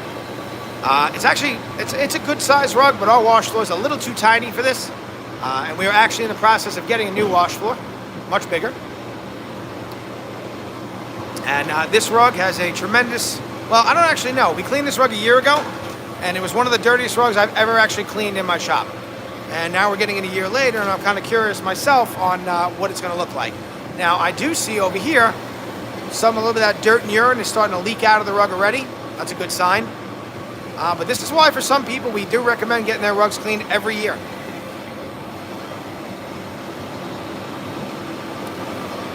Yes, rug cleaning and repair are very different. Two totally different types of work. The knowledge you need for cleaning the rugs does not really translate very well to the repair side at all. This rug is irregular, yes. It's our second time cleaning this one, and I hope to clean it many more times. Janine, this is our CRB machine. Ooh, I see a lot of dirt in that foam right there. That stands for counter rotating brushes. So one brush is rotating clockwise, the other is rotating counterclockwise. And what that's doing, that motion is really allowing for us to get the cleaning solution deep into the rug and get really deep into the fibers. Now we use this machine on predominantly our synthetic rugs, and when it's a little too aggressive for other types of rugs. So on the other types of rugs, we use the machine that's you kind of just see in the bottom of the video right there. We'll be using it a little bit later.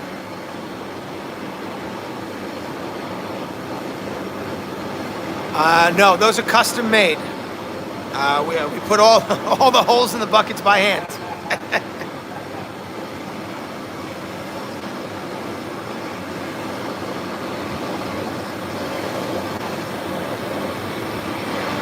And now this machine does a lot more agitation than the other machine we use. And that's why sometimes on this machine you tend to see more foam in the cleaning solution with this machine.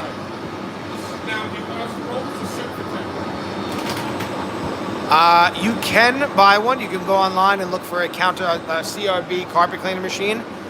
They're a bit expensive. I think this size right now is somewhere in the it's probably somewhere in the range of maybe $6,000 or so. But you can buy one. Again, they're just like everything else now. Everything is just very expensive.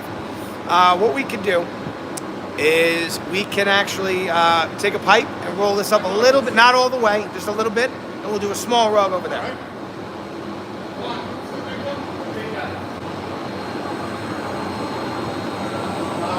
All right, so what we're going to do right now, because we are an active rug shop, we clean rugs for actual customers in our shop. That's all we ever do. So we try to clean as efficiently as possible all day. So on a rug like this, we're actually going to roll it up a little bit, give ourselves a little bit more floor space. And that is why we are actually going to convert this area to more wash floor.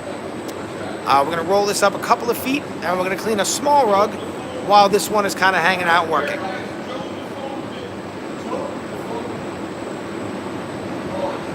Now again, if you guys are just tuning in, my name is Pat. This is ATC Rug Washing, Especially Cleaning Services. We are coming at you live from New York. We are on Long Island in a town called Farmingdale. And we are going to be cleaning a ton of rugs for you today. We're already pretty deep into it. Figure we're probably going to go for at least another hour, maybe two.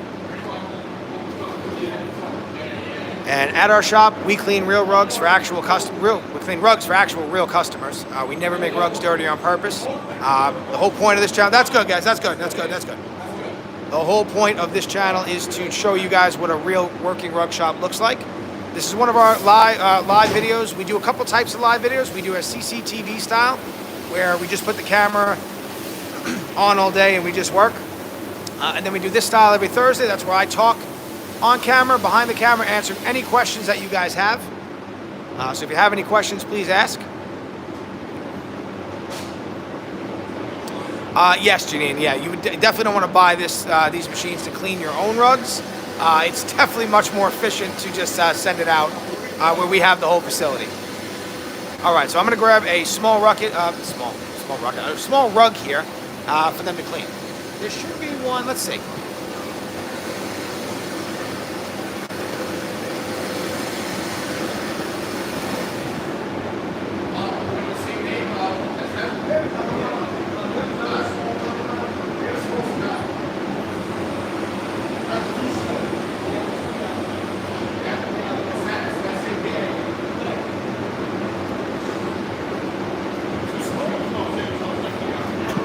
Yeah, it does.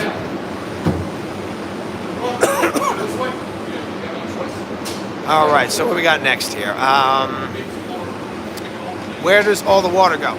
So this water, we filter it for any kind of like particles, so like the wool, any kind of large sediment, stuff like that. And then in New York State, you're allowed to dump carpet cleaning waste in two places. You're either allowed to put it in ground, so like if you're cleaning at somebody's house, you can put it like into their flower bed or like an inconspicuous spot in their backyard, something like that. Or right down into the sewer system. And all of our chemistry we're using, it has to be below a certain pH to do that. But all of our cleaning solutions are on the either basic side, on the neutral side, or once we make them slightly acidic.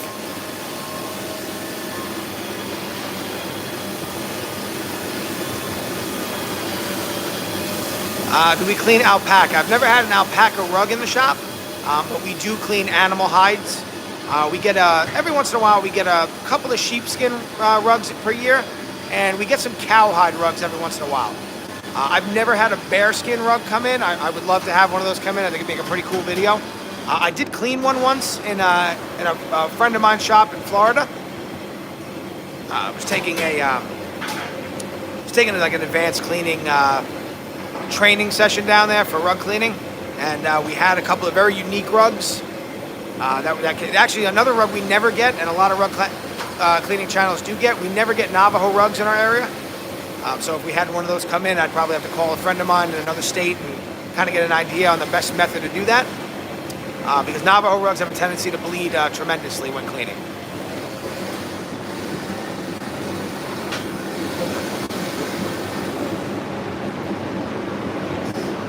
Yeah, more than likely, yes.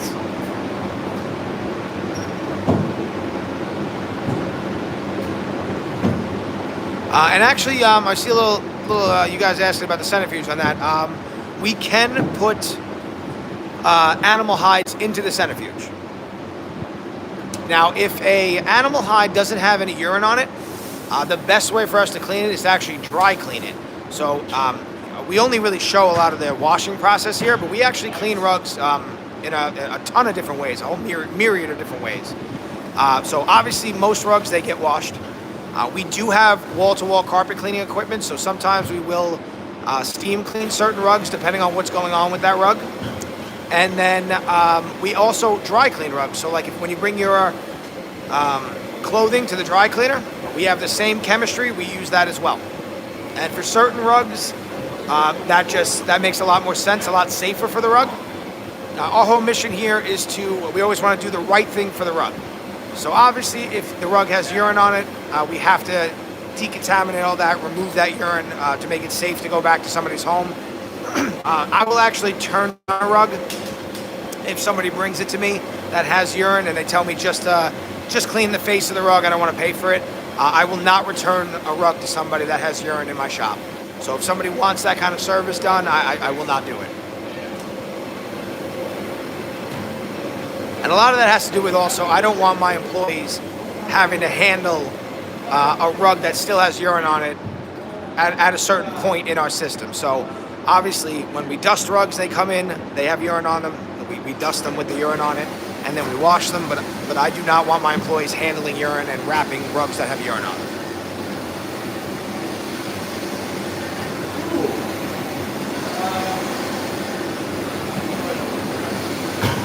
Yeah, a lot of rugs in the trash can be saved.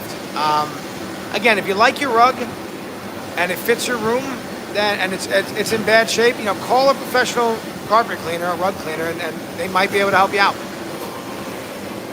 JW, we do not. We do a couple of minor types of repairs in shop here.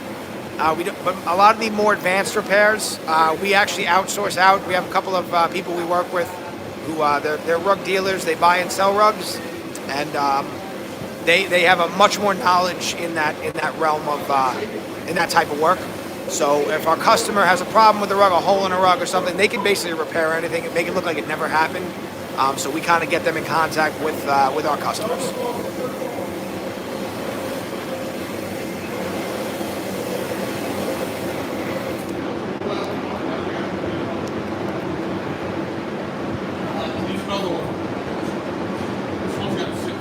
Yeah, so I want to take that one, turn it sideways, stick it in a bucket. Stick it in a white one. And then we can go back to this one. Yeah.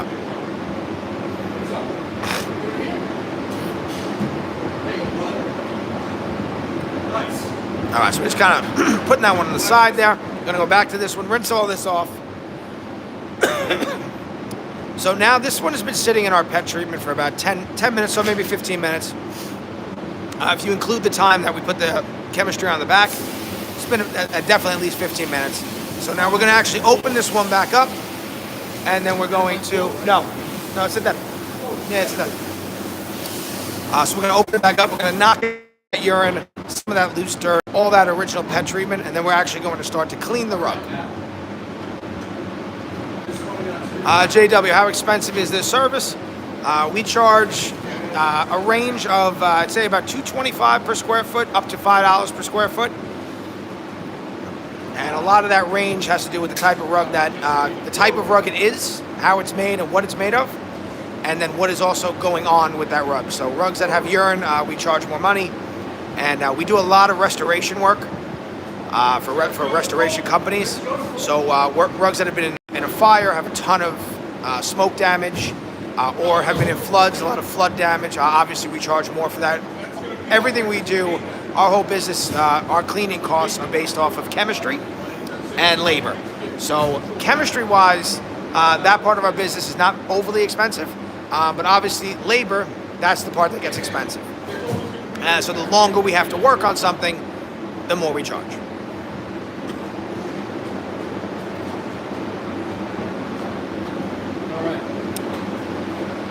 So, sorry guys, I'm losing my voice a little bit. These lives sometimes kind of take a lot out of my voice. So if people go and collect rugs in the garbage, the only thing with that is more than likely those rugs are going to be synthetic rugs, and they only clean up to a certain point. So obviously we can get the rug clean, but if the rug has been lived on a lot and has a very severe traffic pattern, then unfortunately that traffic pattern, that's damage to the rug, and that'll never be repaired. So if you find a rug that has, you can clear as day see where the couch was, that'll always be there to some extent. There he is, Pat Senior. Oh!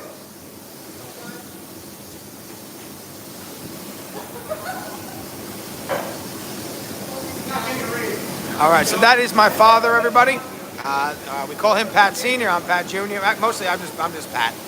But we do call him Pat Senior, and he's graced us with his presence here today.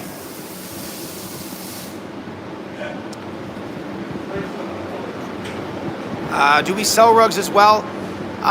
Sometimes we house for the rug dealers that they'll hold some of their inventory here, and if they sell, if somebody we put a couple of rugs like in our office on the floor, in different rooms, like some runners in our hallway, and like I have one on my office floor.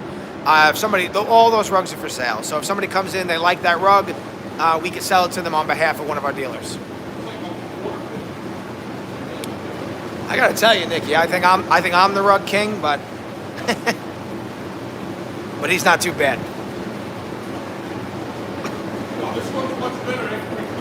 It's a lot better than it was the first time we cleaned it. Oh yeah, look at that traffic pattern, almost gone. Not bad, not bad.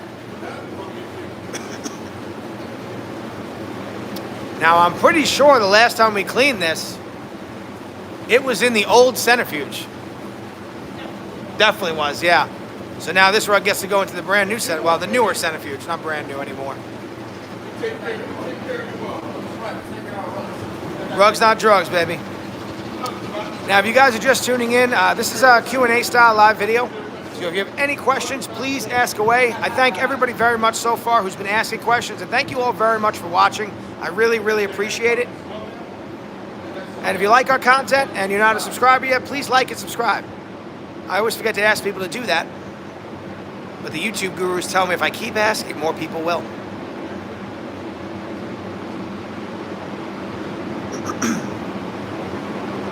Yes, it's always satisfying to see all the dirt come out, and then this job is kind of nice because we really, sometimes on some of these rugs, we really can have a wow factor when we give it back to them. Now, I do remember this rug pretty vividly now that we're cleaning it again. You can see, and this is actually back to that other point I just made, you can kind of see exactly where the furniture is on this rug. Now, we're getting all the dirt out of these areas, but that grayish kind of pattern there, that is always going to be there. That's actual damage to the rug.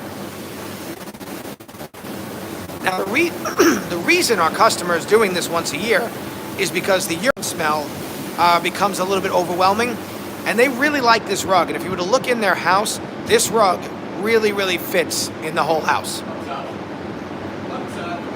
Joy, thank you very much. Ryan, hello.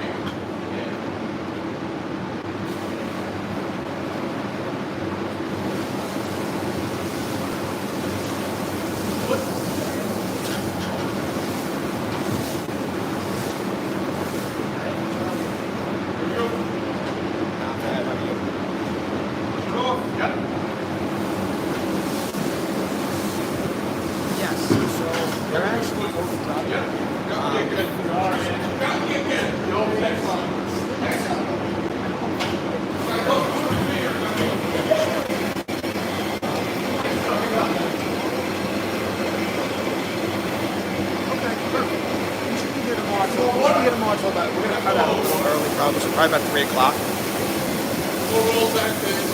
Okay, perfect. Nice. Hello, Leslie. Thank you for tuning in again. Nikki, yes, we clean a lot of silk rugs. I've never cleaned a camel hair rug. Actually, you know what?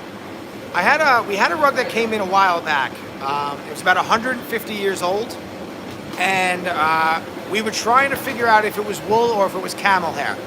I had called somebody who, one of our rug dealers, he seemed to think it was camel hair, so I actually think we did clean one camel hair rug in our shop.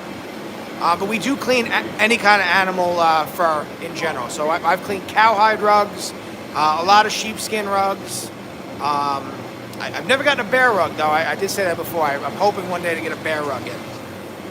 But yes, we can clean any kind of animal hair. And now for silk rugs, we can wash them. Silk rugs have a couple of very unique properties to them that make them a little bit more challenging when washed them. It's a very specific type of chemistry we need to use to clean them. So if there's no urine on them, we tend to tell our customers the best course of action is to dry clean them, and they usually come out phenomenal. Now we can use a little bit of a hybrid method where we dry clean the rug and introduce a little bit of water. And that is a method that we use a lot. But yes, we clean every type of rug people make.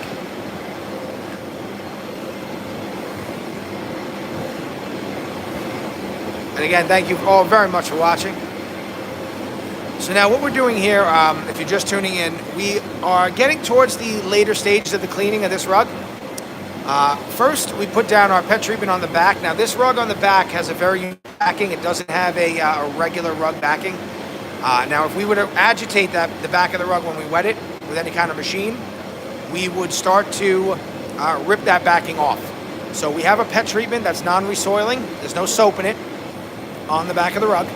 And then we turned it to the front of the rug, and then we only work on the front of the rug. So from that point, we put down our pet treatment on the front of the rug. We let that work for about 10-15 minutes. We push that out, and now we are actually cleaning the rug. Now in the background, you guys are hearing a little bit of machine work being done.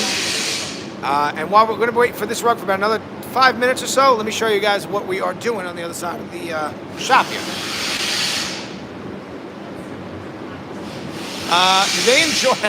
Do you guys enjoy cleaning rugs as much as people watching think they do? Of course. I think they do, actually. I really liked it. So It's soothing. Tell them it's soothing. Anthony finds it very soothing. Here you go.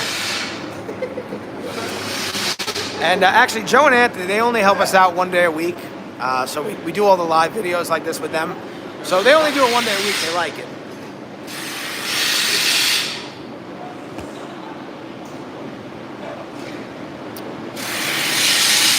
All right, so this is our original drying rack here. And we have a much bigger one being installed today.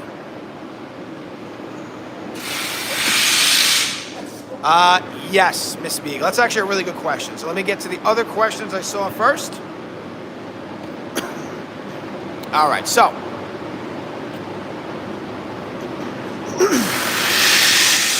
So you clean the animal skin rugs different to this. Animal skin rugs, Nikki, they can be washed. And if they have urine on them, that is really the only way to actually remove the urine. So we would definitely wash them if there's urine on them. If there's no urine on the rug, then the best method of cleaning them is to not wash them, because the leather on the back of those types of rugs, once you get them that wet, you run the risk of it kind of changing texture a bit permanently. The biggest issue we get we get a lot of those rugs in sometimes where somebody has tried to clean the rug themselves, and now the leather is like almost rock solid and brittle. Now we can reverse that to some extent. I could probably make that kind of rug about 70% better, but once the rug gets to that point, it can never get it back to that original feel. And that's an unfortunate thing where a lot of people watch these videos on YouTube of like, I actually just watched one yesterday. I actually had to comment on it. So it was like a how to clean your rug at home. And she was cleaning a regular synthetic rug, which you absolutely can clean at home if you want to spend the time and you have enough of an area and it's hot out where it can dry. And then somebody commented, can you do this to a wool rug? And the person who made the video said, absolutely. Absolutely is not correct. The amount of rugs that I've gotten in my shop where somebody has power washed it at home, and then they come in and all the colors are all over the place and they ask me if I can fix it. It comes, I get like one of them a month. So some people are a little bit disingenuous with their cleaning ideas. But you know, so whenever you do this stuff, whenever you watch like a how-to video, just make sure you kind of take a little step further and try to figure out, like, you know, I see this person's doing this, but what I'm doing is not going to be the same. We're not pressure washing the edges on this one because of the backing. So we're actually not pressure washing the edges on this one because this rug does not have that same side cord. For whatever reason, the way they made it does not have the same side cord that the other rug had. So actually, I'll give you a little bit of a close-up of what I'm talking about. So on a lot of synthetic rugs, you'll see like this area right here, this cord here, this is a separate material that they bind the rug with. That's the part that we power wash.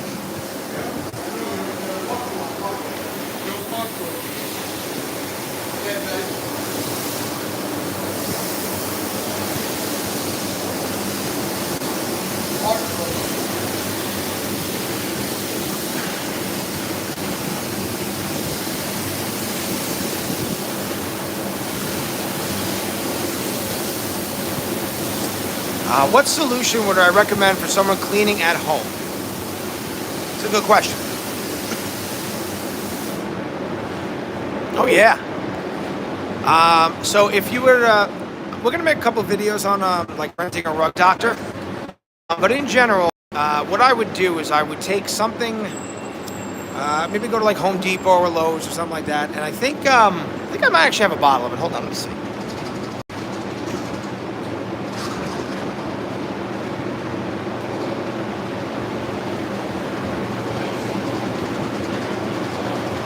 Okay, so this product here is a company name. There's a million companies like this. It just says premium carpet shampoo. That product works pretty well. I would only use this on synthetic rugs. And what I would do is I would follow the directions and make the correct dilution. I would use like a pump sprayer, and I would just very lightly, don't oversaturate, just lightly spray the rug with that cleaning solution, work it in maybe with a brush by hand, and then kind of hose the rug off.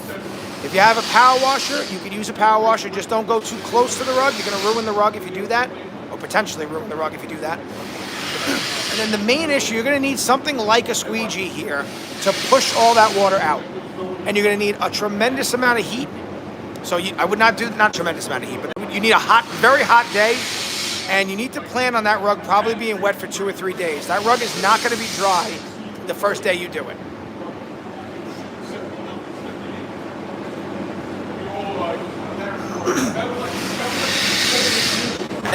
Back to the leather when we wash it, there's a whole extra step we have to take where we have to introduce the conditioner into that rug before we wet it. It takes a while. So for that service, when we clean pellets, it does cost a little bit more than most rugs because it just takes a while.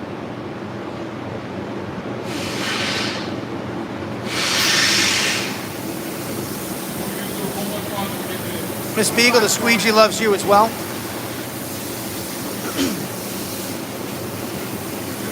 Yeah, I mean ammonia works. Ammonia works okay as a cleaner. It's very caustic though. You need a very well ventilated area. It's very strong. We don't really use a lot of ammonia based cleaners at all in the shop here. Most professional cleaners don't really use anything ammonia based. It does have a purpose. Obviously, you want to make sure you don't mix it with anything, especially bleach.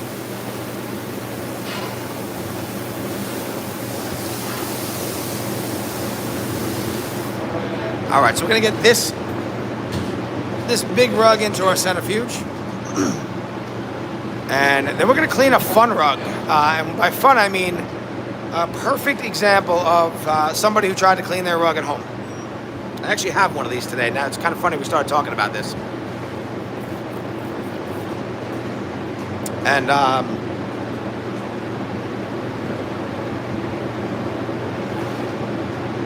once we break that one out, we'll kind of discuss a little bit. I'm going to go get that rug right now, and I'll kind of explain what's going on with it. It's a little bit unfortunate what's going on with this rug for this customer. but we'll see how clean we can make it for them. A lot better than the first one.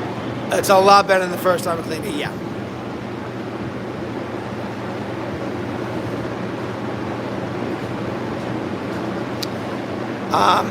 Mark, if you're not wet vacuuming that, you're actually leaving a lot of that pneumonia in. I'm imagining you're going to wet vacuum it. Because ammonia will not completely crystallize. But what you're describing is a method of cleaning called encapsulation. And that method of cleaning actually does work very well.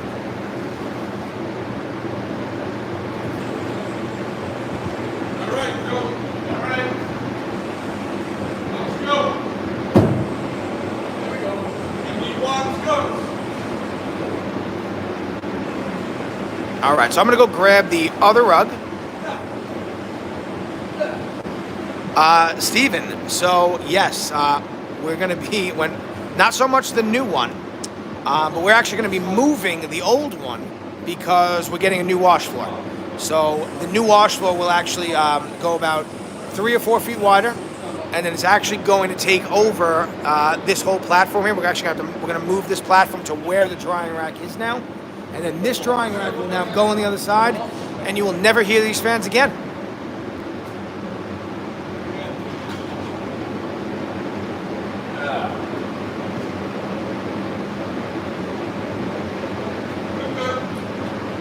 Thank you, guys. Thank you. And yeah, this is why, again, our customer keeps having this rug clean, because obviously it's huge and it really fits their house really well, even though it has those traffic patterns. But once they put the furniture back to where it belongs, you really don't see them as bad. Yep. All right, I'm going to help them get this one in, and I am going to help them grab the next rug.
All right, so be careful with this one a little bit. Okay, now this rug here is a little unfortunate. It's actually a really nice rug, and it has a ton of existing bleeding now from a customer. Their dog has had some urine issues on it, and then they tried to clean it themselves. And let's see if I can find some of the bleeding.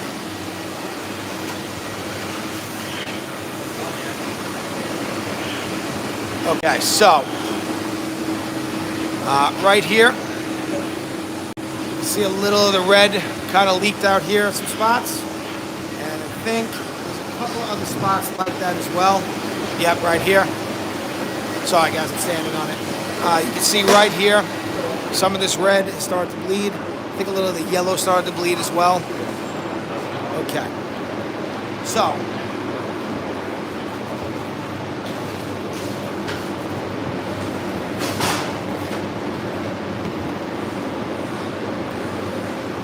So now with this rug, the first thing we're going to do, and you're definitely going to see some color come out as we clean it. The first thing we have to get the urine out of this rug, and then wet it. Yeah, wet it.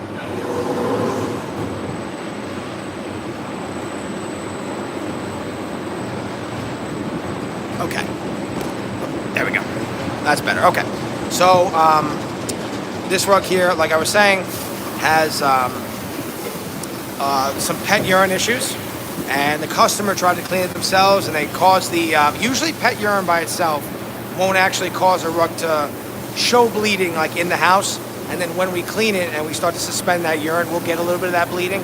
But they introduced some kind of cleaning spotter that they bought, and a lot of the products that you'll buy, they have a much higher pH to try to clean the rug, not so much remove the urine. And that higher pH, usually around like a 10 or 11, maybe a 12 in some instances, will actually make the color, plus in combination with the urine, will start to come out of the rug.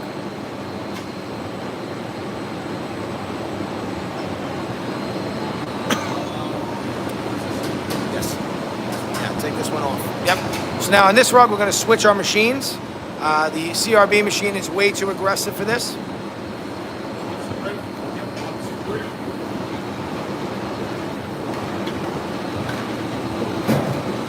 So we're going to be switching over to our side-to-side machine.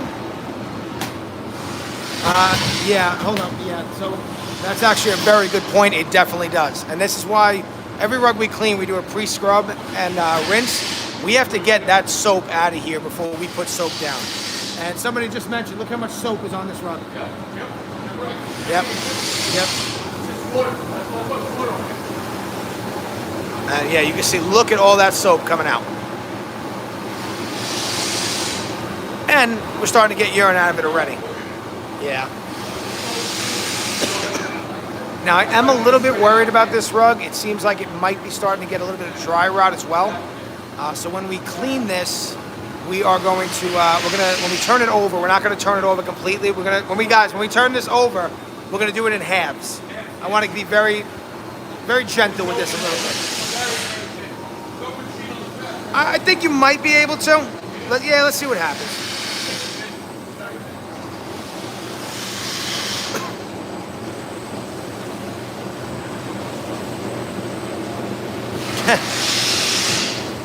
I don't think Joe Rogan worries too much about $30.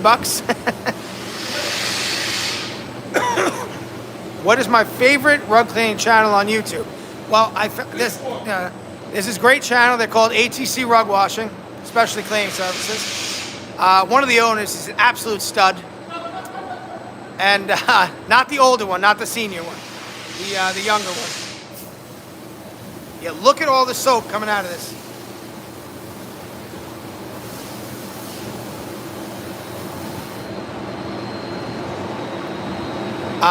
All kidding aside, though, there are a couple of channels I do really like. Miles and his family over in Advanced Cleaning Systems, they're doing a great job.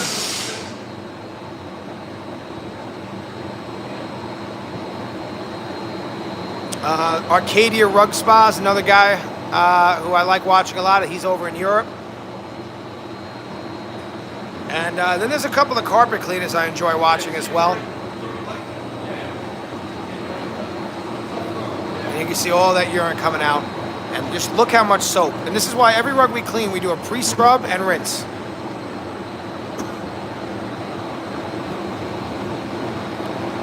Now I'm going to say, I think we should rinse this one more time. Put some water under it.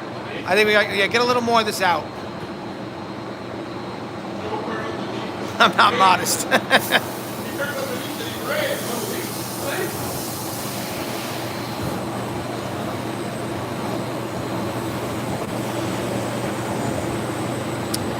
Is there a way to prevent traffic patterns on a rug? Over time, wherever you walk all the time, that's going to happen. But the best way to prevent it is really two things you can do. A lot of vacuuming. Look at all that. The more you vacuum your rug, the slower the traffic pattern will be made. So a big reason the traffic pattern gets made is it's the walking on it, but it's because you're walking on a rug that where the dust, and that all dust has jagged edges. That dust buildup, as you keep walking on a rug and walking, it starts to crush. And then you leave that dust in there, and then that really starts to build on that traffic pattern. The other thing you can do is periodically take your rug and turn it around. So the more you turn it around, the less likely, the longer the traffic pattern will take to get walked on. You guys might want to switch to the roller on this one. Maybe. Yeah. Try to push these edges out. When you turn it over, like when you fold it in half, you might be able to fix it a little too. Yeah, so what we're seeing here, this is obviously a lot of urine coming out of the rug, a lot of dirt. There's probably a little bit of the yellow in the rug coming out too. It's funny, I don't see any of the red coming out yet, but I feel like we might get to that point. And again, our objective here right now is to get this dirt and this urine out of this rug, and to get the soap that the customer put on this rug out. You're very welcome, Michael and Tamara.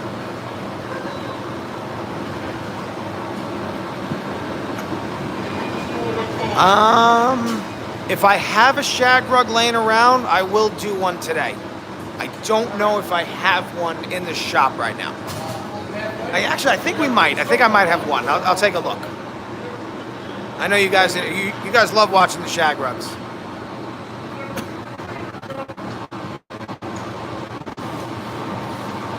And let's keep this on the rug. Yep.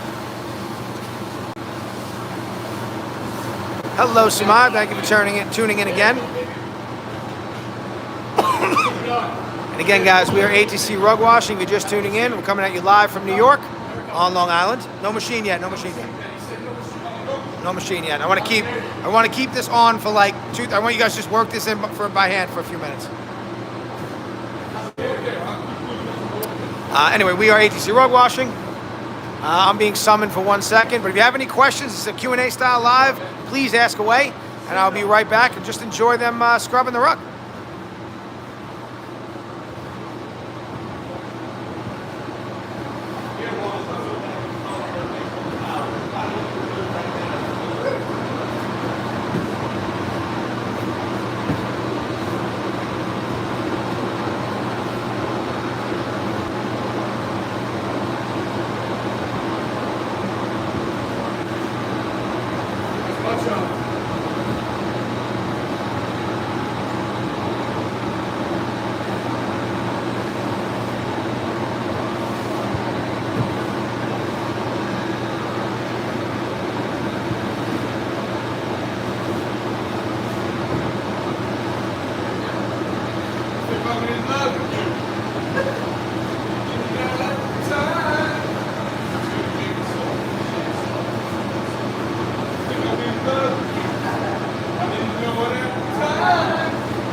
Won't you be mine tonight? All right.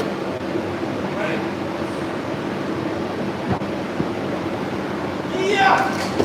Nice one, yeah. I don't want to. You got what we're doing now? All right, guys, I'm back.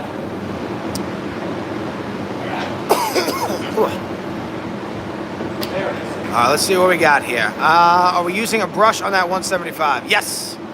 We are using the softest brush we can find for that machine. You want to work with us? Thank you.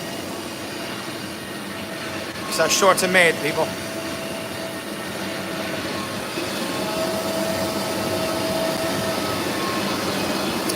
Ochi, yes. Well, these two, they only work 1 day a week for us. They definitely do enjoy what they do. Jamie.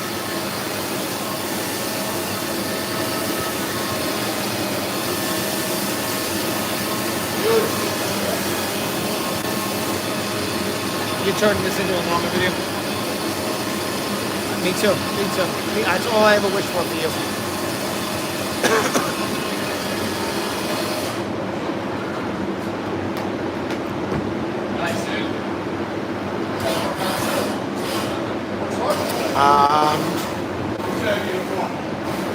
So actually, Loggerman, they're not using those. I wasn't standing behind the camera, but I know what you're talking about.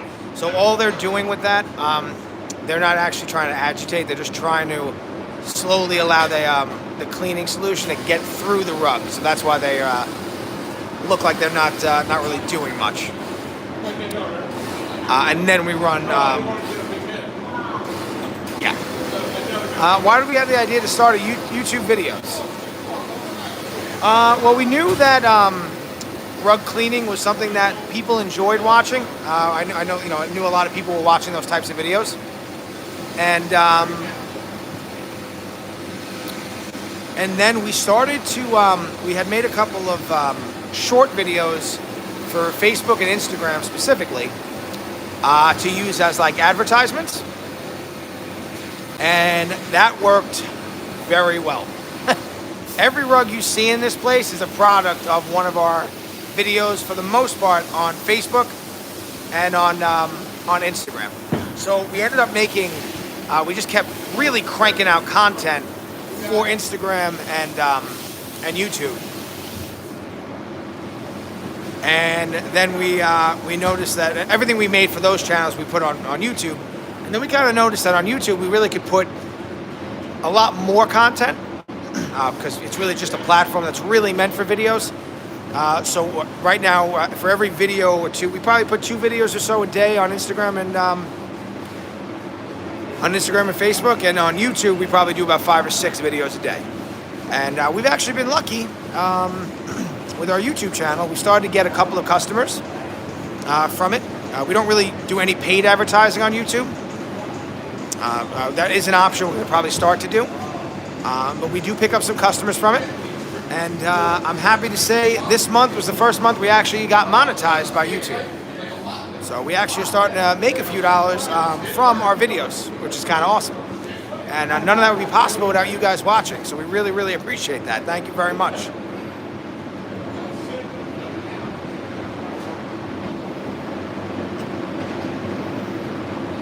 And you can see how the master does his planning there.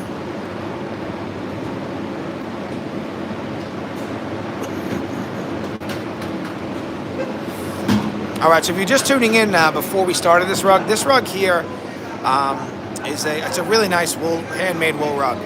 And this rug had some pet issues, a lot of pet urine on it. And then our customer, unfortunately, tried to do some cleaning at home, and the product they used caused the rug to start bleeding. So the first objective here, we just have to get as much of the urine and dirt out of the rug. And then, unfortunately, on a rug like this, the way that the color is and how only a couple of them bled, I don't really want to try to correct it, because every time we try to correct color bleeding, we can cause more color to bleed.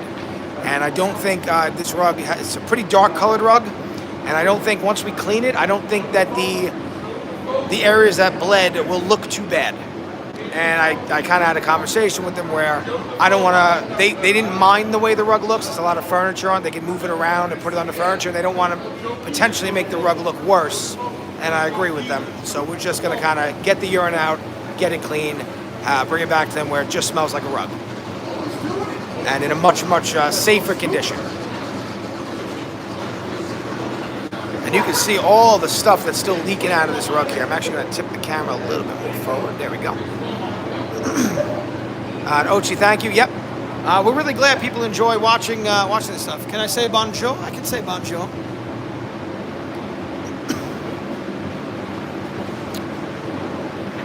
And again, if you're just tuning in, we are ATC Rug Washing, coming at you live from New York on Long Island.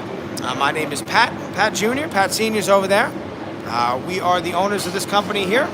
It's a family business. I'm 3rd generation. He's 2nd generation. And this is one of our live Q&A style videos. And what we encourage anybody and everybody who's been asking questions so far, thank you so much. But what I like to do during these videos, I stand behind the camera the entire time. I answer any questions that you may have. And I will do my best to answer every question anybody asks. And then I also kind of give you a play-by-play of what we're doing and why we're doing it to every rug. And we're getting, we're almost at 3 hours here. Probably going to do another half hour, maybe an hour, depending on what we clean. I can tell my voice is starting to go a little bit. And that does tend to happen to me after about 2 hours. But I will fight through with my squeaky voice. Christian, thank you very much for watching. Ashley, why do we clean rugs? Well, we clean the rugs for our customers, and we make videos because people like to watch them. So, and again, we thank everybody for watching. How do we keep a rug from curling up at the ends, mostly when it's new? We don't. So actually, this rug right here, it's starting to curl. You can see it a little bit in the distance there. Little slight curl here. Whenever you wash a rug, that will happen, and that is the difference in the wool and then the cotton foundation. So the cotton tends to shrink a bit, and the wool doesn't, and that's why you get the curling. It does pose, on seriously super bad instances of that, we have to be very careful when we start moving it while it's wet. You can crack a rug. That can happen occasionally. But for the most part, as long as we're careful, nothing bad happens. And then we fix it once the rug is dry. Even while it's drying on our rack, you can kind of fix it a little bit. All we do is we kind of roll it So we take the corner and we roll it backwards and lightly press it, and then we release it and it starts to get back to its normal shape. Sometimes also that curling effect will just kind of fix itself once the rug dries. Are we using an enzyme as a urine treatment? We are not. We do occasionally use enzymes to clean urine rugs. But to actually make enzymes work properly, and this is why the cleaning industry has a couple of things they sell regular consumers that doesn't really make any sense. So a lot of times people sell enzyme products to you, and you think that it's working, and the enzymes actually do work.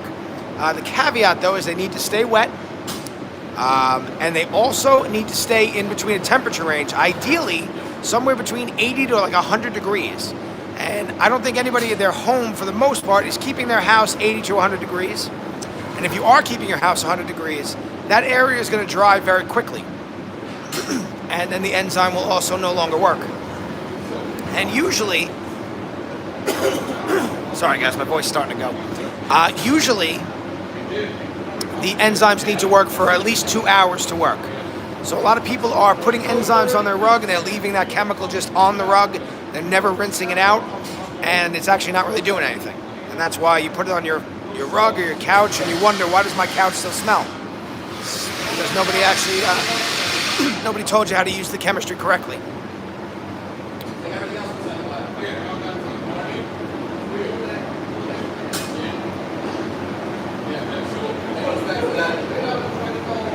Well, don't forget, guys.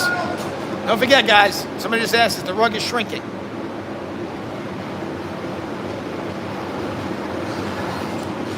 The best type of rug for someone to buy with kids and a dog. The best rug for you to buy with kids and a dog is a synthetic rug. They are by far the most cleanable, the most durable until you live on them too long. But they tend to be less expensive. You can get some great designs, and they're just that's usually when customers ask us what should we buy. That's what I tell them. The next thing that you could buy, especially if your dog is potty trained, if you have a dog in the house that you're not really having any urine issues, you should buy a handmade wool rug. More expensive, but they'll last a lifetime, and they can handle kids and pets as long as they're not getting constantly covered in urine. Now, this rug here, I'm going to guess we're going to see a lot come out of the centrifuge.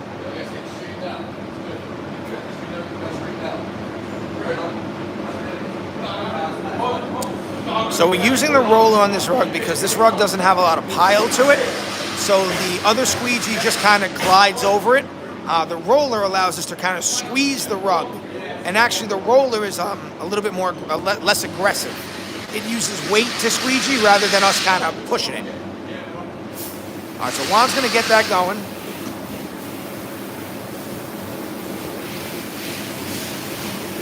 Miss Beagle, that's actually a great idea. I think I'm going to try that for next week.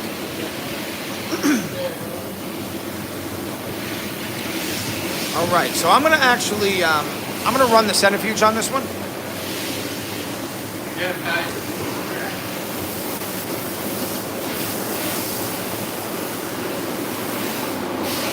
And I'm kind of explaining what I'm doing. So Rachel, actually all of our cleaning products, they don't have any fragrances or anything to them. They actually have really no odor, most of them. Some of our pet treatments have a very light odor, but everything we use here is actually very safe mostly for us to work with because we're using this stuff all the time. I think my voice is failing because I've been talking for 3 hours. And I'm just not used to that yet. Plus I talk all day with these guys. All right, so this is our rug centrifuge. Now this rug is very thin. Vanessa, we'll get to that in a second. He's gonna love hearing that comment. So what we're trying to do, if you've never seen a rug centrifuge, or if you've seen a rug centrifuge, you always wonder what it does. That rug is now rolled up in the centrifuge, and you see, there's an inner tube there. You can see some holes in it. What we're trying, you gotta close the door. What we're trying to do is get this rug now to open up and attach, expand. We call it catch. to the walls of the centrifuge. Once it does that, we are now able to pump fresh water through the rug and actively rinse the rug as many times as we like until we see that water comes out clear. Once the water's clear, we dry the rug. And after about 3 minutes with no water going through the centrifuge, this type of rug here will get about 93 to 96% dry. Now, Joe, I have a fun comment for you, and we'll get to that in a second. Somebody said, my apologies for the non-rug question, but may I ask the name of the handsome fellow with the man bun? Joey. His name is Joe. All right, so now the rug is caught in the centrifuge, and you can see how much of that dirt and urine we're now getting out. So what Juan's going to do, he's going to rinse it a few times. Sorry, they're still building that machine in the back. So he's going to rinse a couple of times. You got them giddying like school children now. I told you, Vanessa, they were going to like it. All right, so we're going to rinse this rug over and over until we get it clear.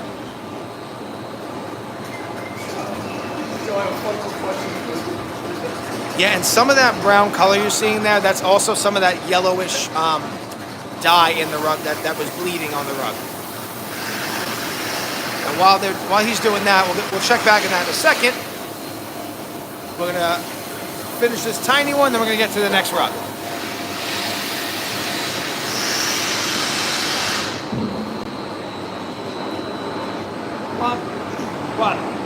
What? Yeah.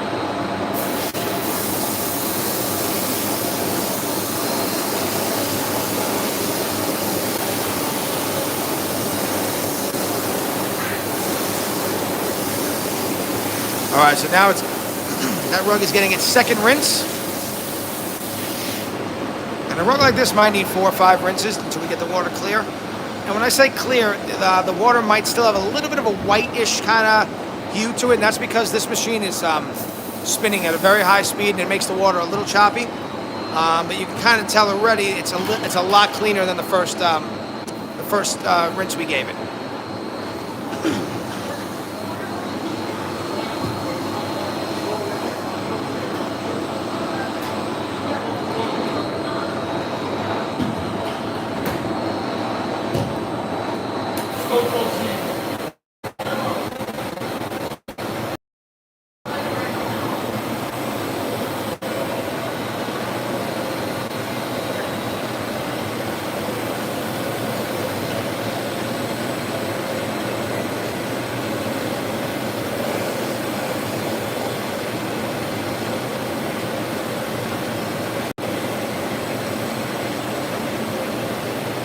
Now, when you see that water, obviously it's a lot less brown than the first spin, a little less brown than the second one. And I'm going to say this rug's definitely going to need a 4th rinse. I like to get my father's room.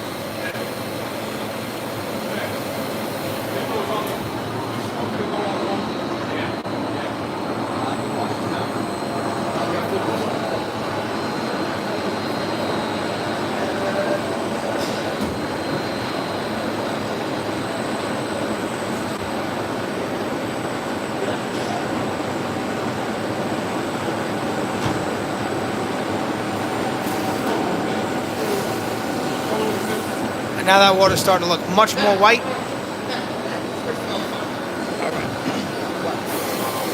Oh yeah, I hear you. Yeah, wasting $5. I turn around for 1 second, you guys are costing me $5, but Vanessa's got you laughing like school children. I do love that comment though, Vanessa, thank you. All right, so I'm gonna go grab the next rug they're gonna be cleaning, and I'll leave you with them doing this.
Anthony, keep singing.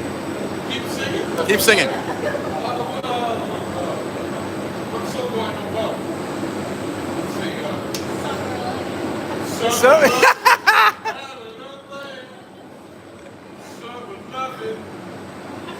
I forgot the word. That's good. They gave him thumbs up. What?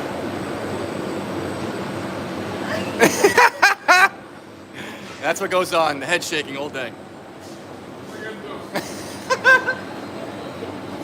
Oh, I didn't realize.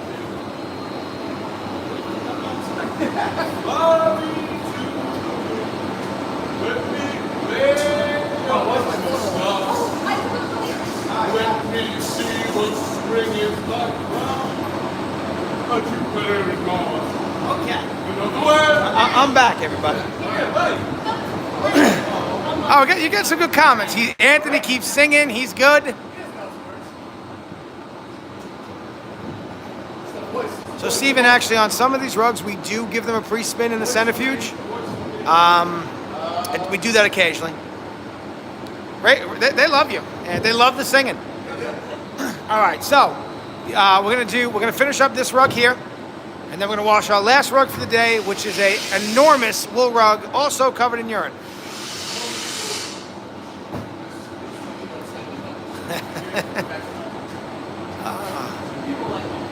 Make sure we power wash. Yep, you guys got it. They're power washing those cores. They get it. Let me see if I missed any questions.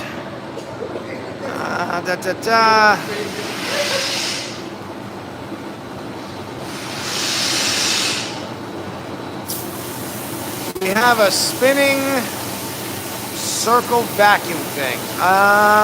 Trying to think which thing.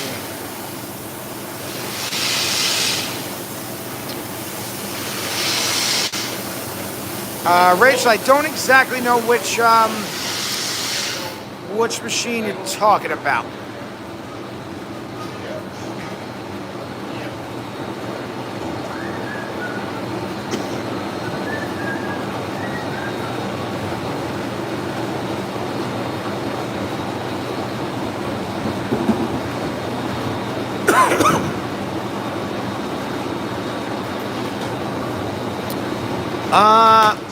We don't. Looks like a floor waxer.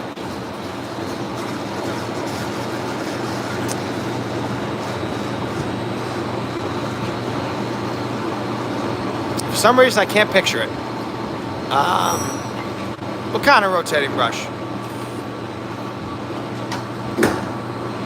We do have an auto scrubber. I don't know if that's exactly what you guys are describing.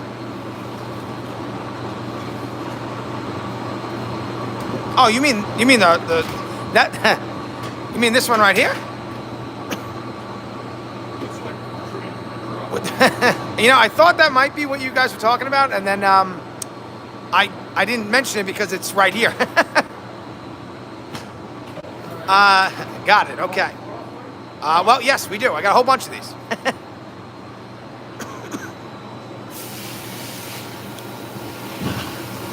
Do we recycle water? So, Stephen, this part of our business is brand new. It's like our second real year of doing this. We are looking into that, but it's just not something that we've set up yet at this time. All right, and we are actually going to be using this machine for the next rug we have, which is the last rug of the day. It's a big rug. Now, and I'm going to say you're going to make. Yeah, you're gonna make 3 for the back, 3 for the front. no, not 3, maybe 4 total. Yeah. All right, guys, let's get it. Yeah, baby. I always like to give them the very heavy rug at the end of the day, so I don't really have to hear any complaints, you know?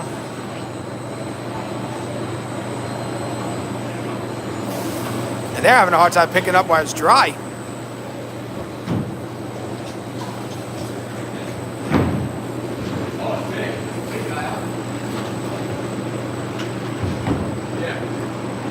Oh, yeah. Let's get this up on the video. Yes, let's do that. Yep. Let's get this up here.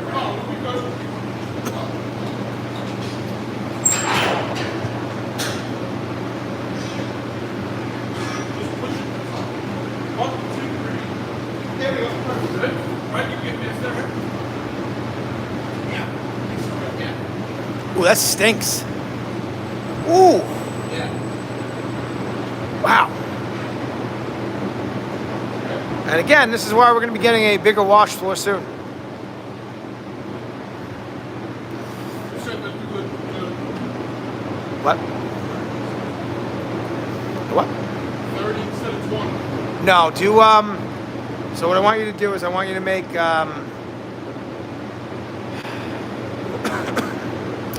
make two, let's get 3 20s on the front, and then we'll figure it out. Yeah, let's get this one, put die release in them too. Okay? You can. You absolutely can.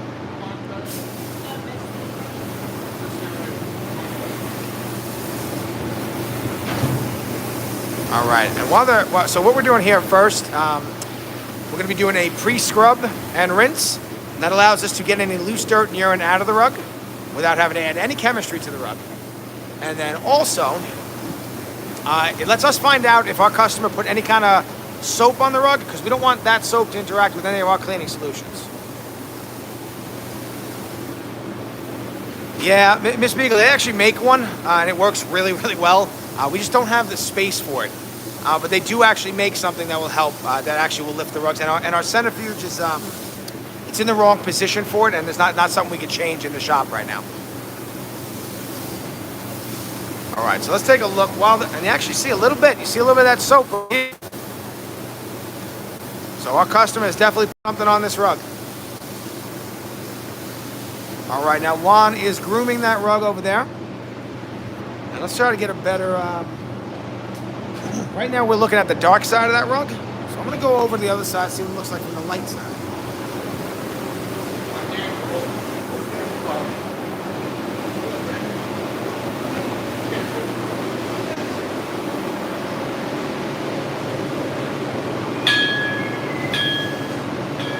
Okay, not too bad.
All right.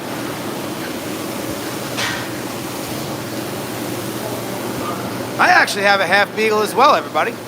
And our mascot, Ruggy, is based off of him. There he is right there. He's a half beagle, half French bulldog. Candace, we are located in Farmingdale, New York. That's on Long Island. And I thought somebody had asked, they did. The most expensive rug that we've ever cleaned. So I've had a couple of rugs come into my shop that are, I've had two that are they were both about 150 years old. One of them was valued somewhere around 75 to 80,000. And then the other one was only about 8 or 9,000, but the rug was only like 3 by 5. So a very expensive, tiny rug.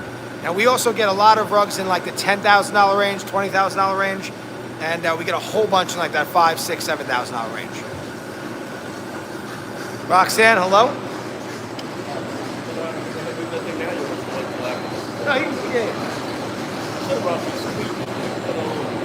should have brought me a screen. Yeah.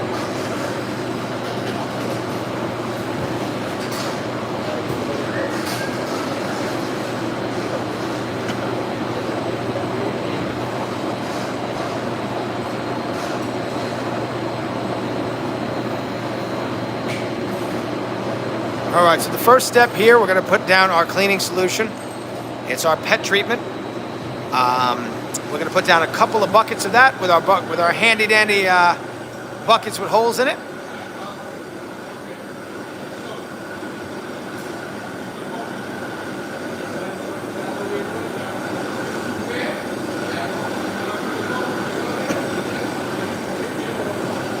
Take the other one, do the with the holes, do the whole thing after. Yep. Don't even very light, because we're putting down 3 buckets. Yeah.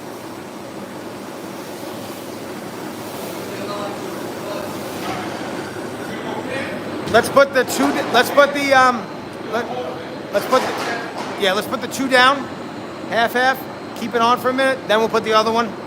Keep that on for a minute, then we'll run the brush and yeah. Okay?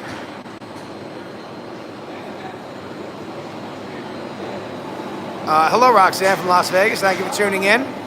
By the way, thank you all very, very much for tuning in. Kimberly, hello from Tennessee. Thank you. And we really, really appreciate everybody watching. This is if you're just tuning in, this is one of our live videos where we do a Q&A style. My name is Pat. I'm coming at you live from New York. We are ATC Rug Washing. Any questions you guys have, please ask away. I will answer every question that you guys ask to the best of my ability. It is a genius idea with the buckets. Thank you. And that noise, we're doing a little adjustment on our drying rack. And while they scrub this in, I think he finished. This one is all ready to go. Just has to connect all the cables, but our brand new drying tower is in.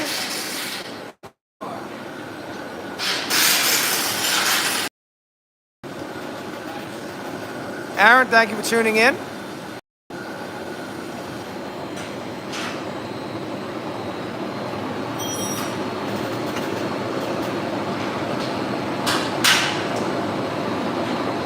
Now, there really is nothing quite like cuddling with a dog.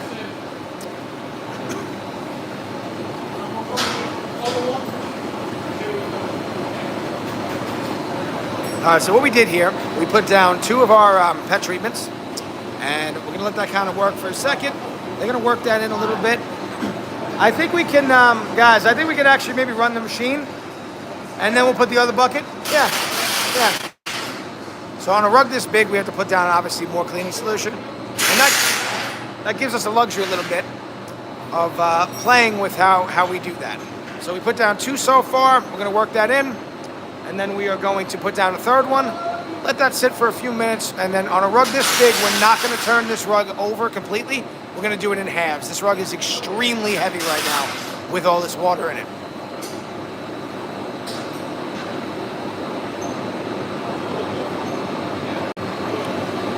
Kimberly, thank you. We try. The one thing I do guarantee my customers is 2 things. We guarantee 100% odor removal. We will not stop working on your rug until there is no more odor in the rug. And if for some reason, it's only happened to me 2 or 3 times where I can't get the rug completely odor-free, and mostly because I thought there'd be another issue with the rug, then you pay nothing. And then the other guarantee I make every customer is that I promise I will get your rug the cleanest it can possibly be. So if the dirt can be removed, or if a stain can be removed, we will remove it.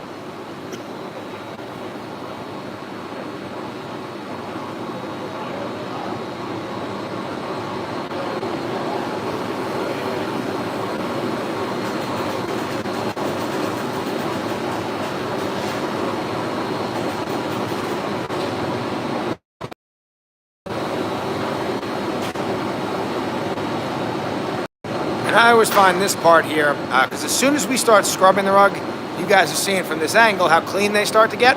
Sometimes that other angle I'm using, you don't really get to see the light side of the rug. You can see it's a very rewarding experience, and this is why our customers, I find the service so easy to sell to customers, because we always bring the rug back to them and it looks so much better.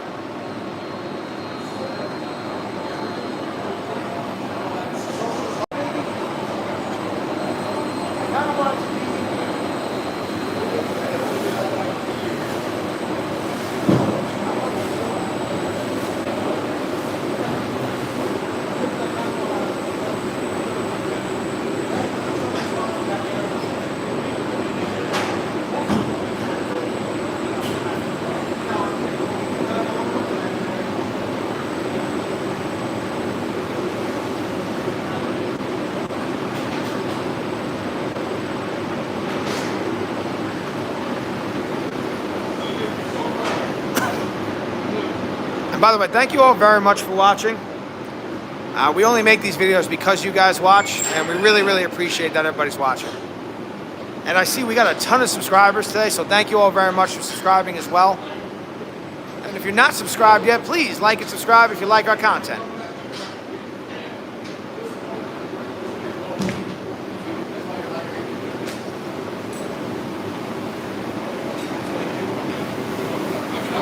Much better.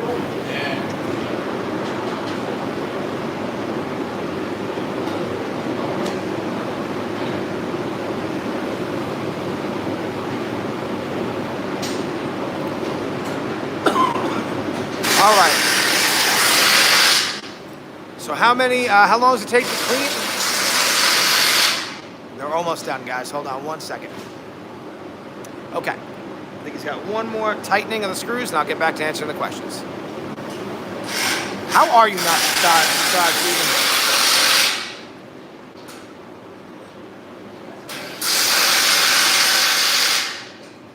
Wow, that is so much better than doing it by hand.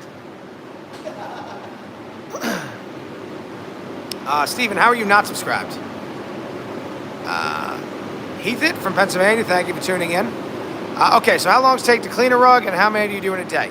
So now we could do a lot more in a day with our new drying rack. But in general, somewhere between like 25 and 30. Now we can probably do up to like 60 a day. And then that's why we're actually increasing the size of the wash floor, so we can actually have more people working, doing more rugs in one day. Now every rug we clean, so if we're just cleaning a rug, if there's nothing crazy going on, just regular dirt, depending on the size of the rug and what the rug is made of, it takes somewhere between 15 and 20, maybe 25 minutes. Now if a rug has urine, it takes a little bit longer. So this rug we're doing here, this rug has urine on it, and we're not going to roll it up to the side. We're just going to do this wash straight, and it's probably going to take, I don't know, we've probably been doing this one already for about 10 or 15 minutes already. It's probably going to take another half hour or so, all said and done. What they're doing now, like I said before, this rug is extremely heavy, almost it's too heavy to turn it over. So we're just folding it in half, and we're going to work on the back, this part of the back of the rug.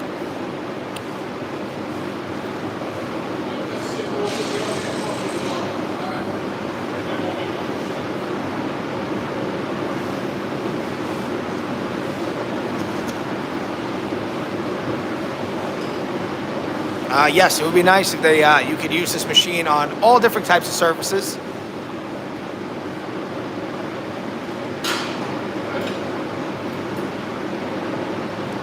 Yeah, they actually do make some like these little they make a couple of like little wall brushes you can use. The only thing when you're cleaning walls, you just want to make sure, you don't like destroy the the paint on your walls, anything like that.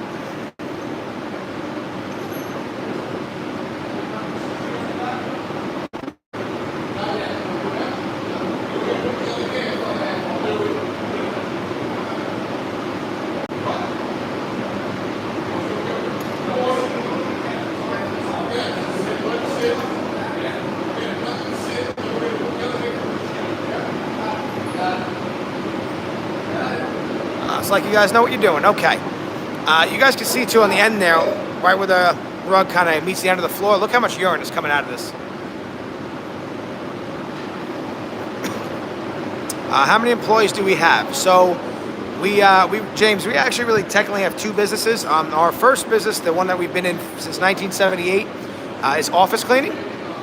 And in that side of our business, we have about 60, maybe 70 employees. And on this side of the business is a relatively new part of our business. I think we have either like 12, maybe I think 12 or 13, maybe 14 employees. We have a couple of office personnel now for this. We never really needed office personnel, but now we're kind of really running a daytime service business. So we have a couple of people who help out. In the daytime, we have a social media coordinator.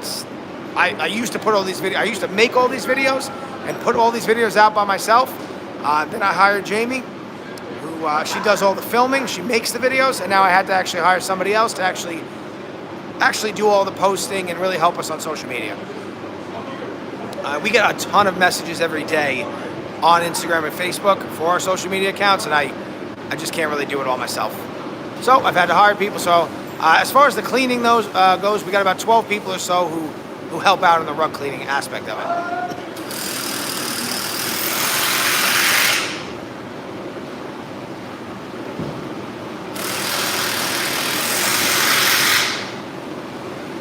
Bring us back.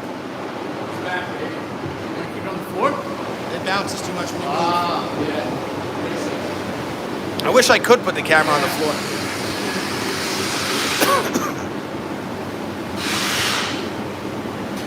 All right, I've gotten a couple of phone calls while I've been on this live. I'm going to go call a couple people back really quick. I will leave you guys with them for a minute. And ask any questions you have. I will answer them as soon as I come back. Jamie, when they go to the other side, just move this.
So Kimberly, I would love to put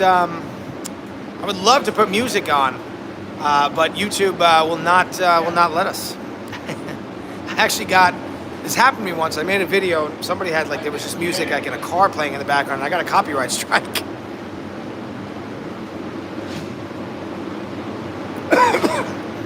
After cleaning, do the rugs become soft and fluffy? Yes, actually. They usually get a now that has a lot of that has to do with the absence of the dirt. So once the dirt's gone, the rugs just they feel cleaner. But the other aspect is wool likes to be at a slightly acidic pH, and you have to leave the rug at that pH in order for the rug to actually have that soft kind of feel, which is what we do.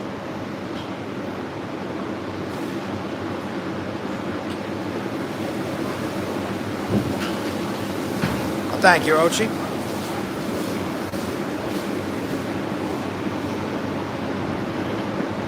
That's okay. So now we just have to work in silence, and that's why Anthony sings. He makes his own music. Can't get a copyright strike for Anthony singing. Yet. So yeah, he releases his album, Rug Tunes.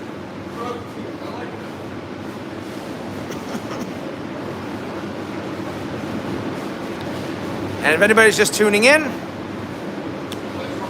my name is Pat. We are ATC Rug Washing, coming at you live from New York on Long Island. This is one of our Q&A style live videos, so if you have any questions, please ask. And what I like to do here, I take you through what we're doing in each rug. Right now, we are cleaning the second part of the back of this rug.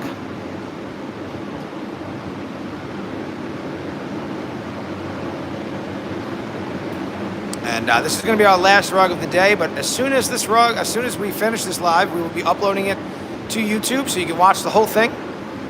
A lot of fun cleaning action in this one today, amongst a lot of other nonsense. And but it takes YouTube a little while for that to upload completely. It's a very long video, so it takes them like 2 hours or so. How do I know the pH level if the rug is hundreds of years old? Well, the rug might not longer be in the correct pH level, but if it's a wool rug, it always wants to be at the correct pH level. So our cleaning solutions kind of bring it back to what it wants to be at. The only other thing, sometimes on super old rugs, they will remain hard after washing if they're missing their fat content. And that is something we can actually reintroduce into the rug after they're clean. It's almost like a conditioner for rugs, and it rehydrates the rugs using the lipids that are missing in the rug. What is the blue machine? That blue machine is our rug centrifuge. Very similar to like a spin cycle in a washing machine. It allows us to rinse rugs after we clean them and then get them very dry. So wool rug like this, after about 3 minutes of drying in the centrifuge, now they'll stay in the centrifuge for about 10 minutes because we rinse it a few times, but once we're done rinsing the rug, we will get that rug about 95% or so dry in 3 minutes.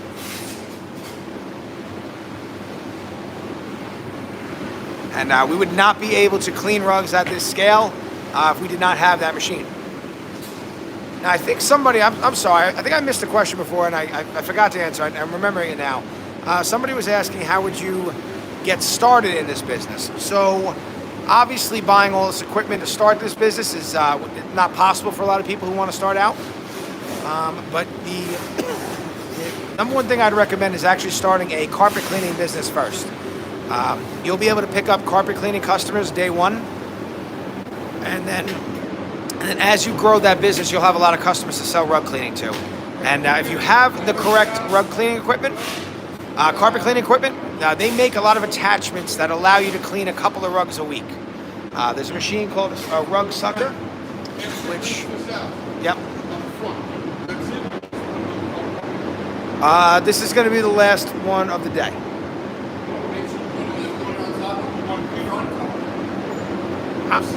Maybe one Oriental just to kind of, yeah. It helps with the urine too, honestly, just a bit more of the cleaning. What?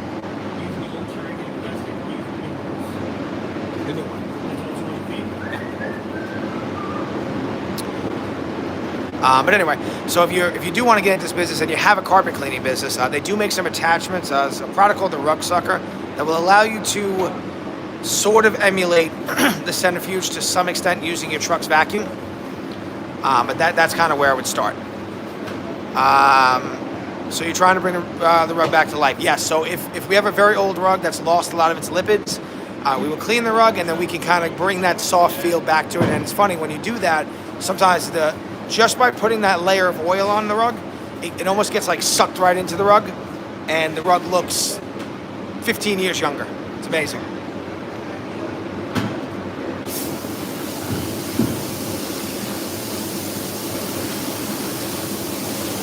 Vanessa, thank you. Yeah, we really do have we're lucky here. We have a very good work environment, mostly because it's a very heavily family-oriented and friendly business. Everybody we hire now fitting in really well. But there are some issues with being in a family business. We often yell at each other quite a bit. Yes, OG, yeah. I mean, it wasn't that serious. They just made me take the video down. I didn't get like one of the long-term copyright strikes. But YouTube is definitely they're definitely paying a lot of attention to every video that comes out. At least the algorithm is.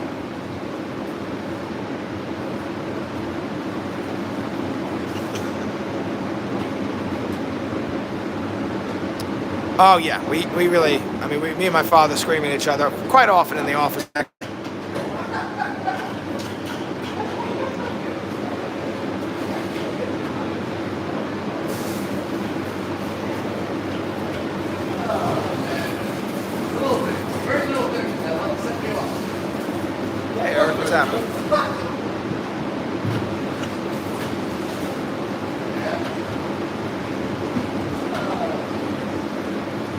I believe they are just on the washroom right now. I'll give you a call in a little bit, but I think I looked this morning. I think they're done. Yeah. Okay, perfect. You got it.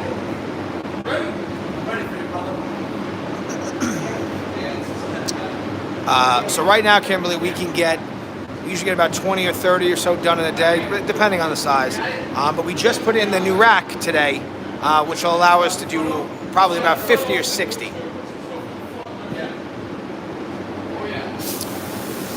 Depends on the carpet, Gavin. Honestly, a rug like this is not the most fun. It's just very heavy and very large. I love washing smaller carpets. This can be a bit of a taxing process here.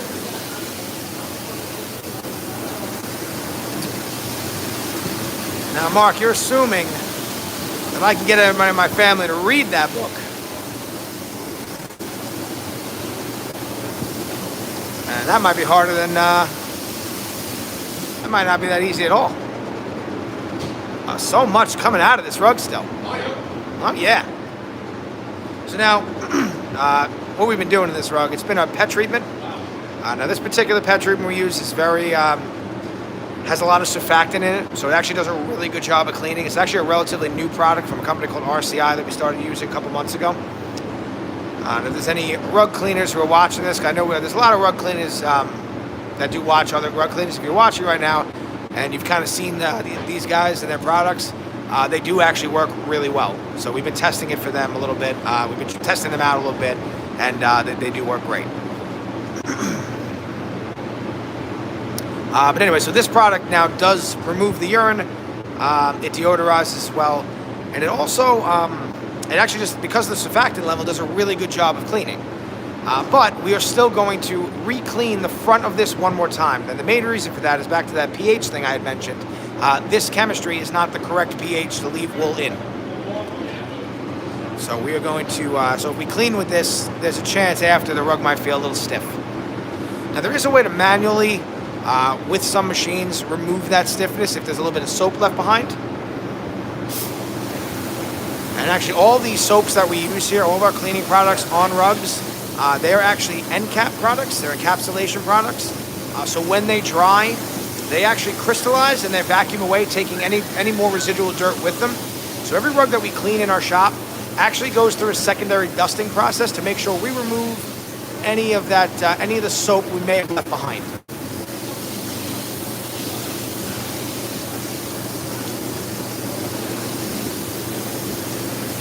I got to tell you, Steven, that has actually been brought up. But most of our yelling at each other, family members yelling at each other. It's a much, it's not a long-lasting event. Usually about 2 to 3 minutes, and then we're back to normal.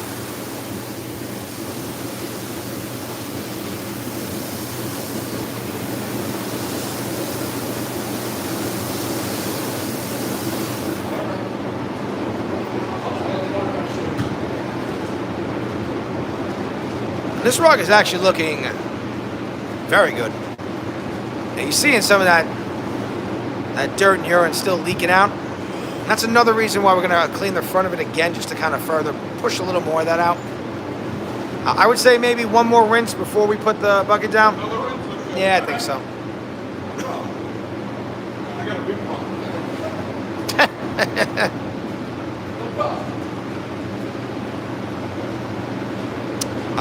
We use the squeegee more for, we change the squeegee up, not so much what they're made of, occasionally for that, but mostly the construction of the actual rug.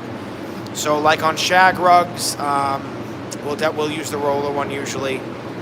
Sometimes if a rug has a hole in it, the roller one is a much more, it just kind of glides over the rug. It uses the gravity in that every spot where it is to kind of push the water out.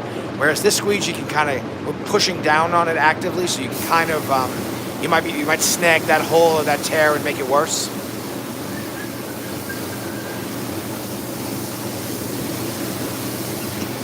Now we're probably going to use both squeegees at the end here because we want to get this rug as light as possible in order to get it on the cart and get it in the centrifuge. This is by far definitely the heaviest rug we've done of the day.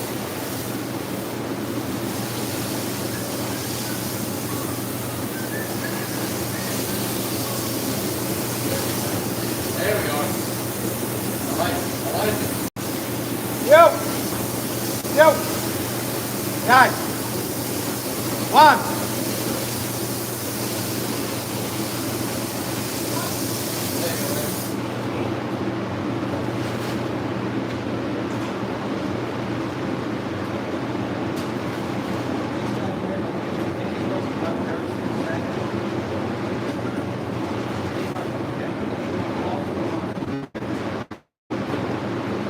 Oh!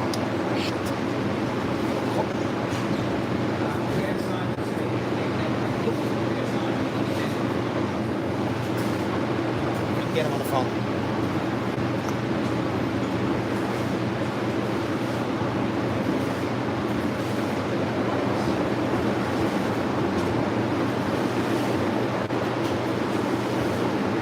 You're very welcome, Miss Beagle. We use that roller squeegee every time, especially when we just want to get as much water out as possible.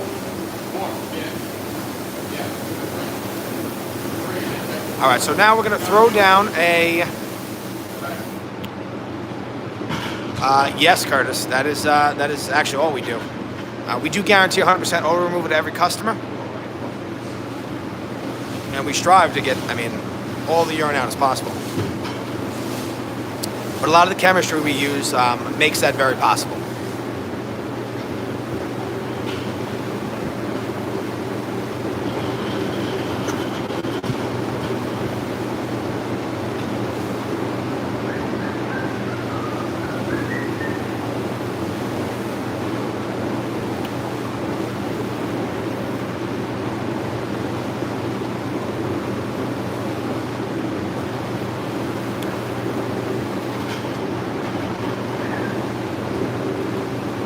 Yeah, so on this one in particular, now we're actually cleaning the rug, and then it'll get a little bit more of a thorough rinsing before going into centrifuge. And actually, our centrifuge, every time we spray the fire hose and we rinse a rug, that centrifuge does that about 10 or 15 times every like 30 seconds. So we always want to get as much out as we can here, and then no matter what we do here, that centrifuge makes the whole rug cleaning process so much more possible. Good.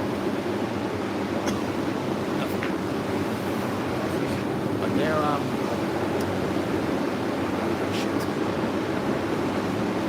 We never did anything with that other one, right? Okay.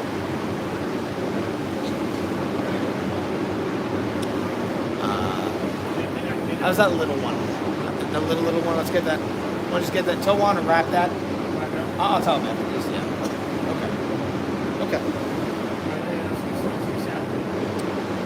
You will see me Saturday. Yes.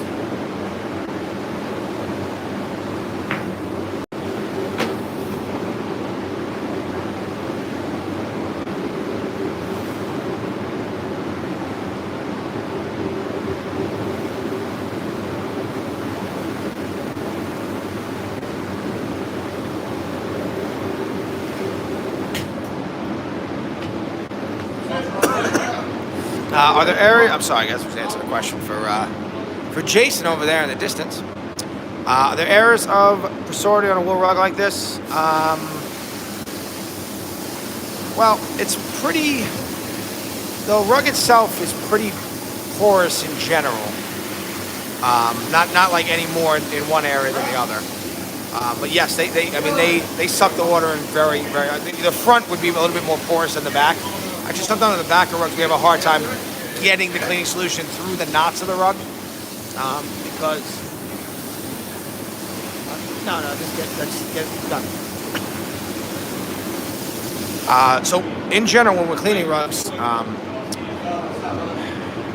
the front and back of the rug are very different. So most wool rugs are on a cotton foundation, and on the front of the rug, we're predominantly cleaning the wool. Now, obviously, we're getting a little bit through to the cotton foundation, but there is more wool showing on all of the wool for the most part is showing on the front of the rug when we clean a rug. When you turn it over, when we clean the back, we're predominantly cleaning now the cotton part of the rug. As Anthony almost kills himself and falls down. But the back of the rugs, it takes us a lot longer to get the cleaning solution into the knots of the rug. Now, cotton is super absorbent, but it's so tightly bound and knotted that you really have to let it sit and wait and lay there for a while in order to really get it into the rug.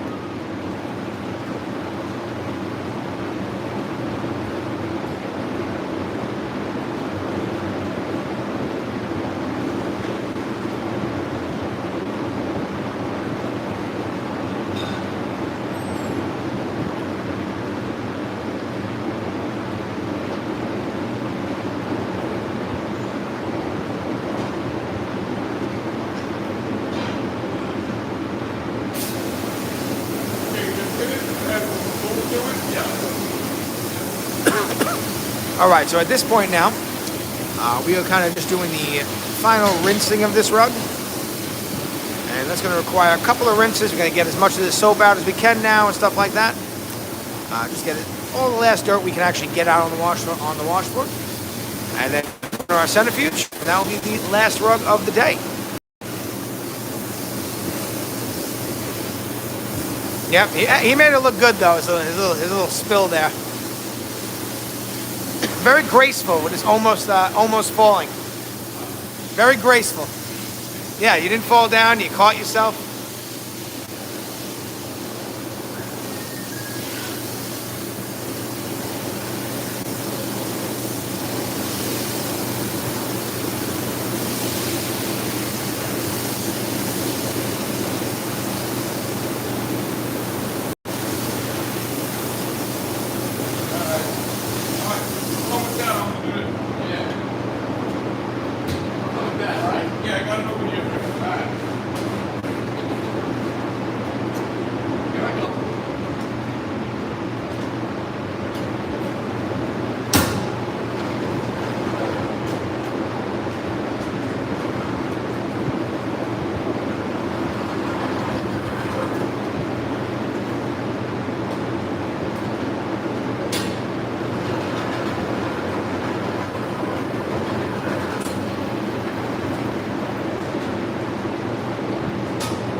You guys might want to really quickly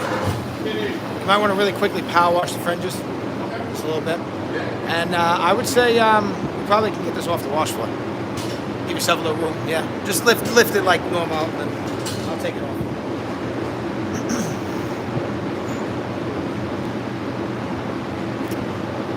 How much product do we go through a day? So cleaning solutions, that really depends on how much cleaning we have to do.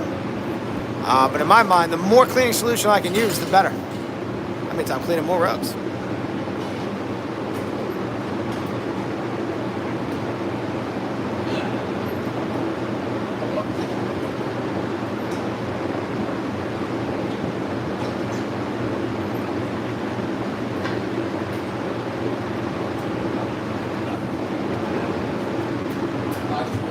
I'm gonna took that off here.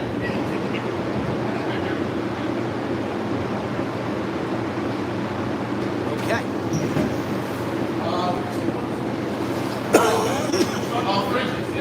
Fringes quick, yeah. And I would rinse it a couple more times, you know. Yep. All right, so the last step here on this rug, we're gonna just power wash the fringes. They didn't look too bad when we started, but we've kind of gotten so absorbent, and a lot of that dirt and stuff has probably gotten into them. So we're gonna kind of punch that out really quick.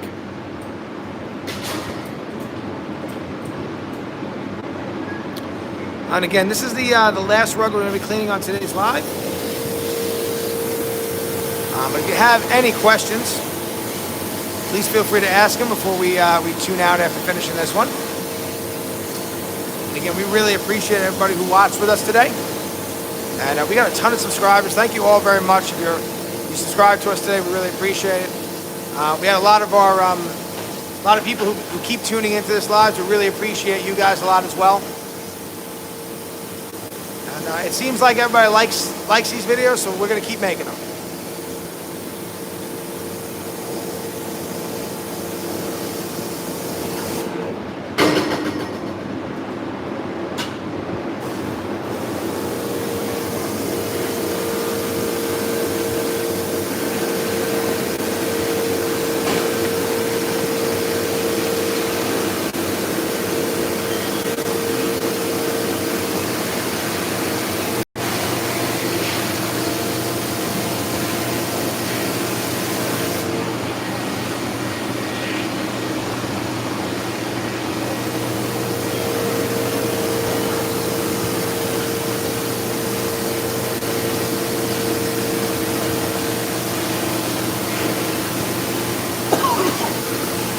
All right, so what is the worst, smelliest rug you can remember?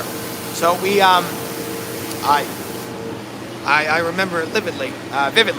So we had a rug that came in a couple weeks ago, and this is a rug we would not normally clean. Nobody would actually normally bring this rug to us to clean, but we would do. It was a rug in a flood, and it had sat in water for a while.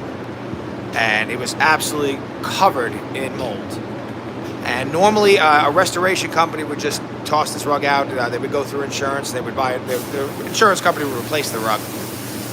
But for this particular reason, this customer didn't want to go through insurance. Like, not enough was damaged in the home to warrant that.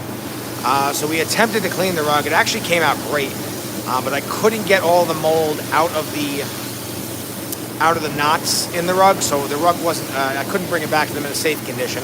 I didn't charge them anything. I just wanted to give it a shot. So like that rug right there, to answer the second question, that was one. That's a rug that we would normally never get. Most of the time, it would be replaced by insurance, but we wanted to take a shot with it, and then it just didn't. It just I couldn't give it back to them in a safe condition. But the smell on that rug was awful, absolutely awful. And then every once in a while, most of the time when you have a house with a lot of cats in it, cat urine is by far the worst smelling. It smells so much worse than dog urine. I don't know why, but it just does. Is it cold water we're using? Yes. Room temperature, so right now it's probably about 80 degrees or so, but yes.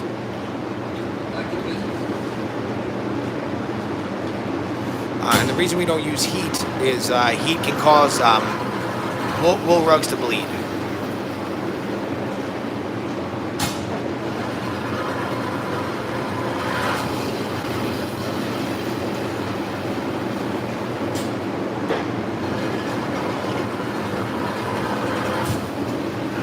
right, so we're gonna get this one in the centrifuge. And I'm gonna guess the centrifuge is gonna get a lot out of this one.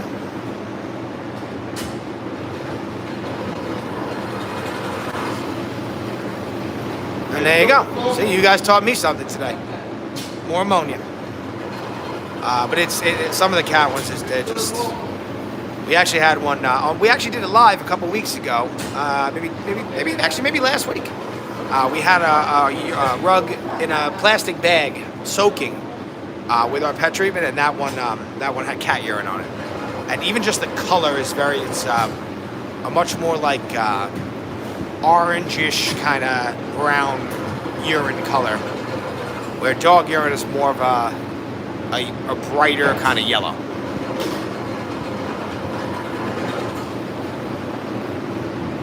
All right, so we're gonna roll this one up. I'm gonna reposition the camera. I'm gonna have to help them a little bit. All right.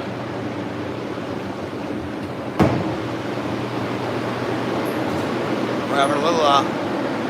Scott is now helping us out with our tumbler duster. Doing a little bit of work on that. I'm gonna leave this right here.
Oh, we're still live.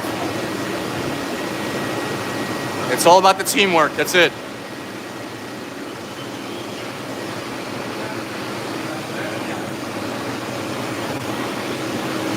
Woo! That was heavy. Oh, all right.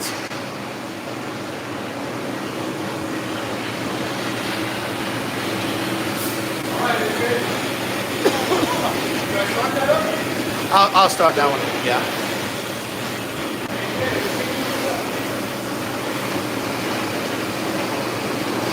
All right, I'm gonna get this one running, and then I will keep answering your questions.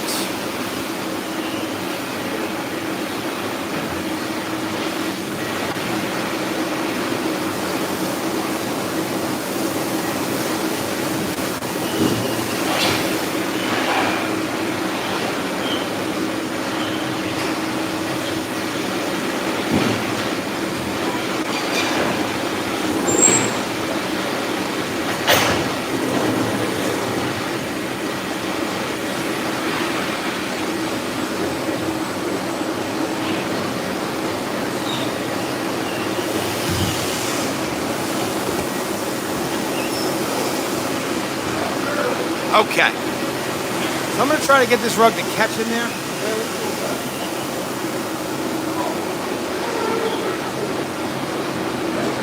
It looks like it caught already, so you see in the distance there how much stuff's coming out of it. Now I'm running this machine pretty slow right now. I'm just trying to get the weight out of this rug a little bit. And the more water I get out of this rug, the more of the light, obviously.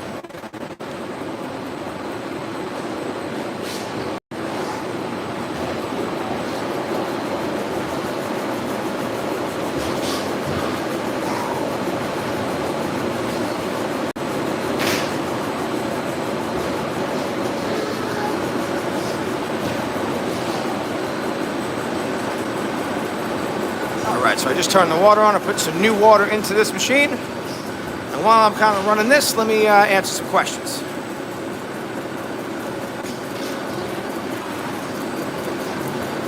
Can we also clean out flea remains and eggs? I've never had fleas come in, but we do get a lot of rugs that have moth or carpet beetle infestation, and we do treat that for customers, yes.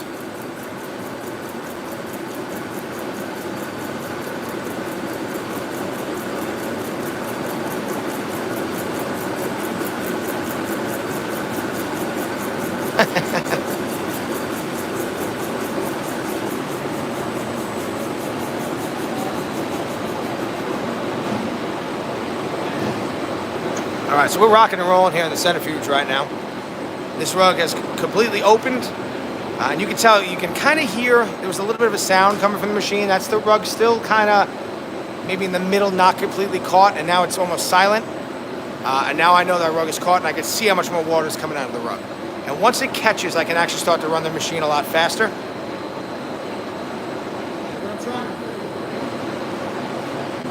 I'm trying to get the water I just put in, plus whatever water was still in the rug, out of the rug, and then I'll keep putting new water into the rug. Relaxing, see? Actually, guys,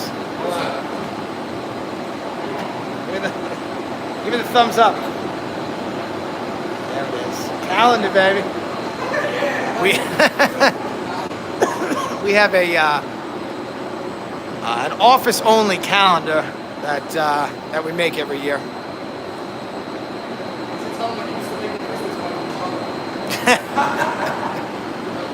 All right, so now this rug, I can see how there's not a lot of water left. I'm actually going to turn the water back on. Slow the machine down a little bit. And put fresh water through the rug now to further rinse. And we'll kind of gauge where we're at. Now it takes a few seconds for that water to come out. It has to fill up through that entire rug before it actually starts coming out. I'm seeing a little bit come out now.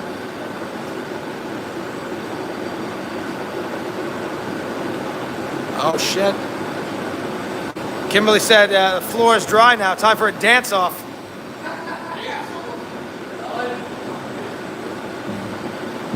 It's not so much a sexy calendar, Stephen. It's more a calendar of errors and mistakes and catching people when they don't know that they're about to be photographed. For example, we have one employee who tends to sleep in every vehicle he sits in.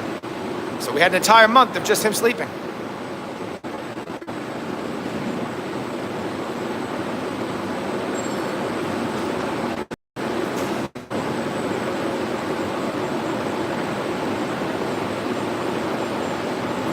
All right, now I'm seeing a lot of soap still coming out of the rug, but not really too much urine or dirt or anything. That's a great sign.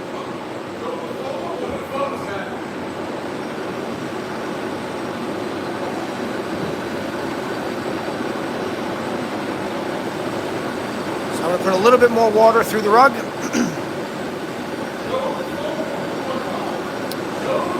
I will say I did put a picture of myself laying on a rug in a very, very provocative pose. So when you open up January, it's me. But it did get some laughs.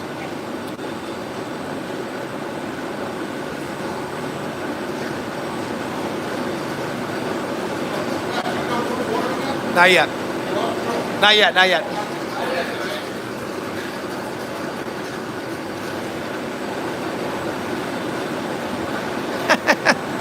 Well, thank you, Kim. All right, so I'm seeing pretty much just almost a white choppiness in that water now. It's not the top tube, by the way, it's the bottom tube. The top tube is for something else. So I think we're pretty good on the rinsing.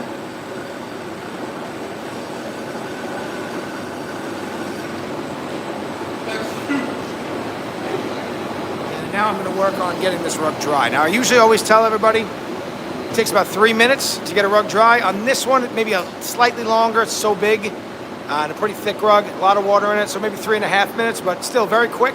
And this rug will come out about 93, 94, maybe 95% dry.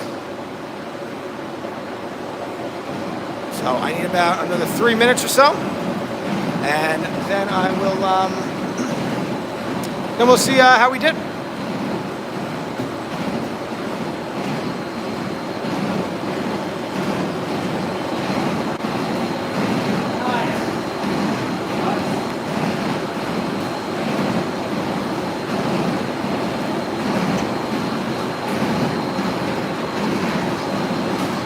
All right, and at this point, I'm just trying to dry the rug.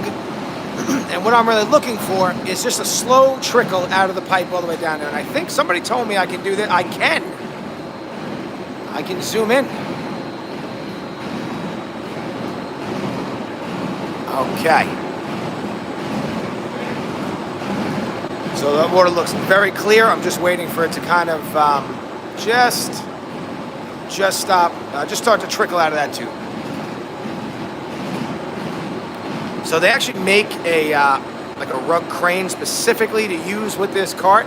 The problem is I don't have any space for that in my shop, and it's designed for shops where the centrifuge is actually facing the correct way on the washer. So I would need my centrifuge to actually move from this way to this way, and I do not have, unfortunately, any space in the shop to do that. So we're always going to be lifting them, unfortunately, unless we move one day.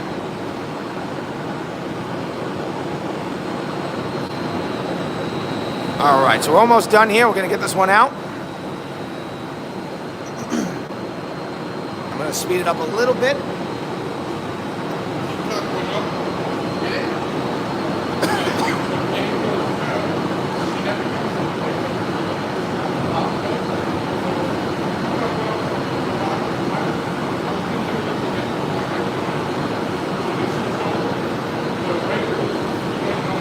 I'm going to give that like 1 more minute. And then we are going to hang it on our old drying rack. And the new one is really coming together.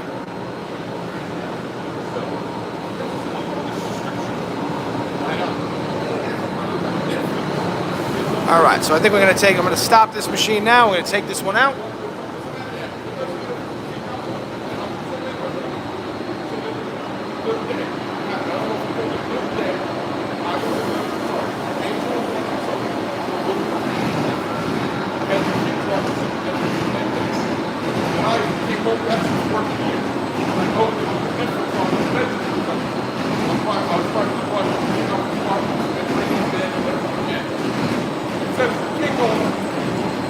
It's going to take a few seconds to stop, and we'll take this one out, see how we did, and that's going to be the end of today's live video. Take this one out. Yeah. Say goodbye.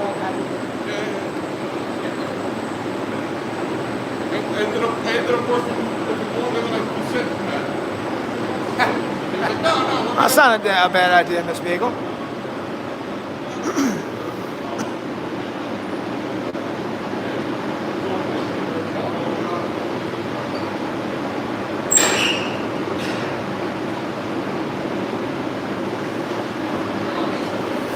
So you can see what I was talking about, that the rug is actually opened up in the machine. And what we're going to do now is we're going to run it backwards. And we're going to get it to roll itself back up.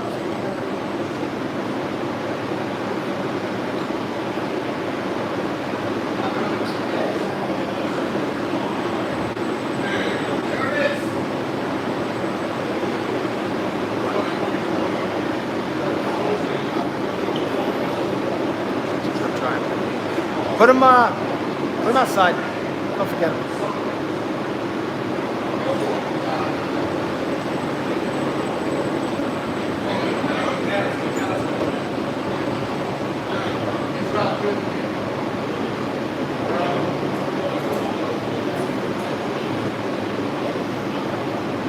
And even though we got a lot of that water out, it's still very heavy.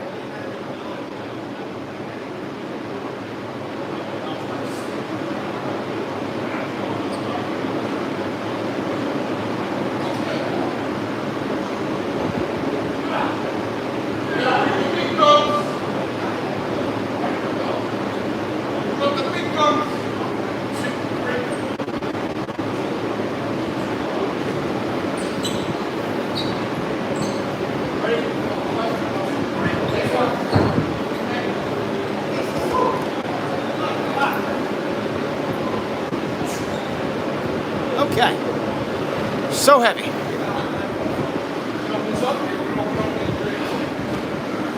Let's see how we did.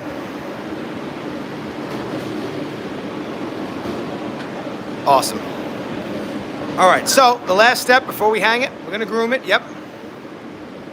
And that's what Juan's checking right there. Now this step is very important.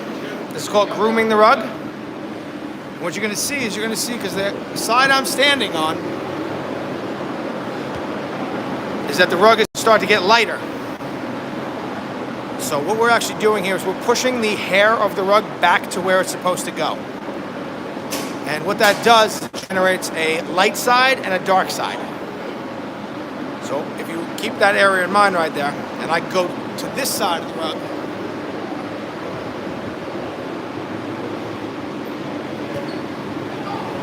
you're going to see a much darker rug. So every actual wool rug has a light side and a dark side. Now we always open these up in our customers' homes to the light side, but some people definitely prefer the dark side. And on certain rugs, I actually like the dark side a lot more as well.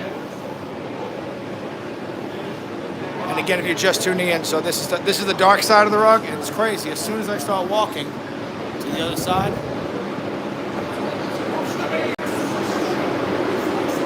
how much lighter the rug actually gets. Oh, I didn't buy this rug was great.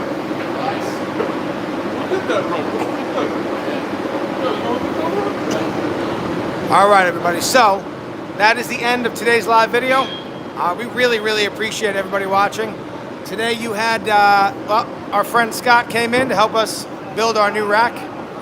Pat Senior in the distance. What are you guys doing? Now you get to watch this. You get to watch them have no idea what they're doing.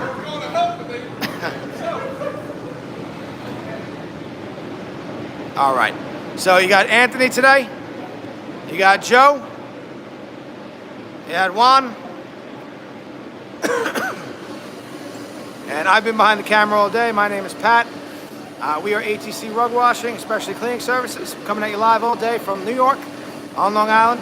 If you guys enjoyed our video, please like and subscribe. If you're just catching us now and you want to watch the whole thing, we are going to upload it immediately to YouTube as soon as this is done. It will take YouTube a little while to get that going. Probably another 2 hours or so. It's a very long video. And again, we thank you very much for watching. And also, we did this was our Q&A style. Thank you all so much for asking questions. We got a lot of people who keep watching our videos over and over, who are tuning into all of our videos. We really appreciate you guys. And we'll be back at it, I think next week on either Monday or Tuesday. We'll do a couple of regular live videos. And then every Thursday, we're going to do this Q&A style. So you guys have a wonderful day. And we'll see you guys in the next video. And again, thank you so much for watching.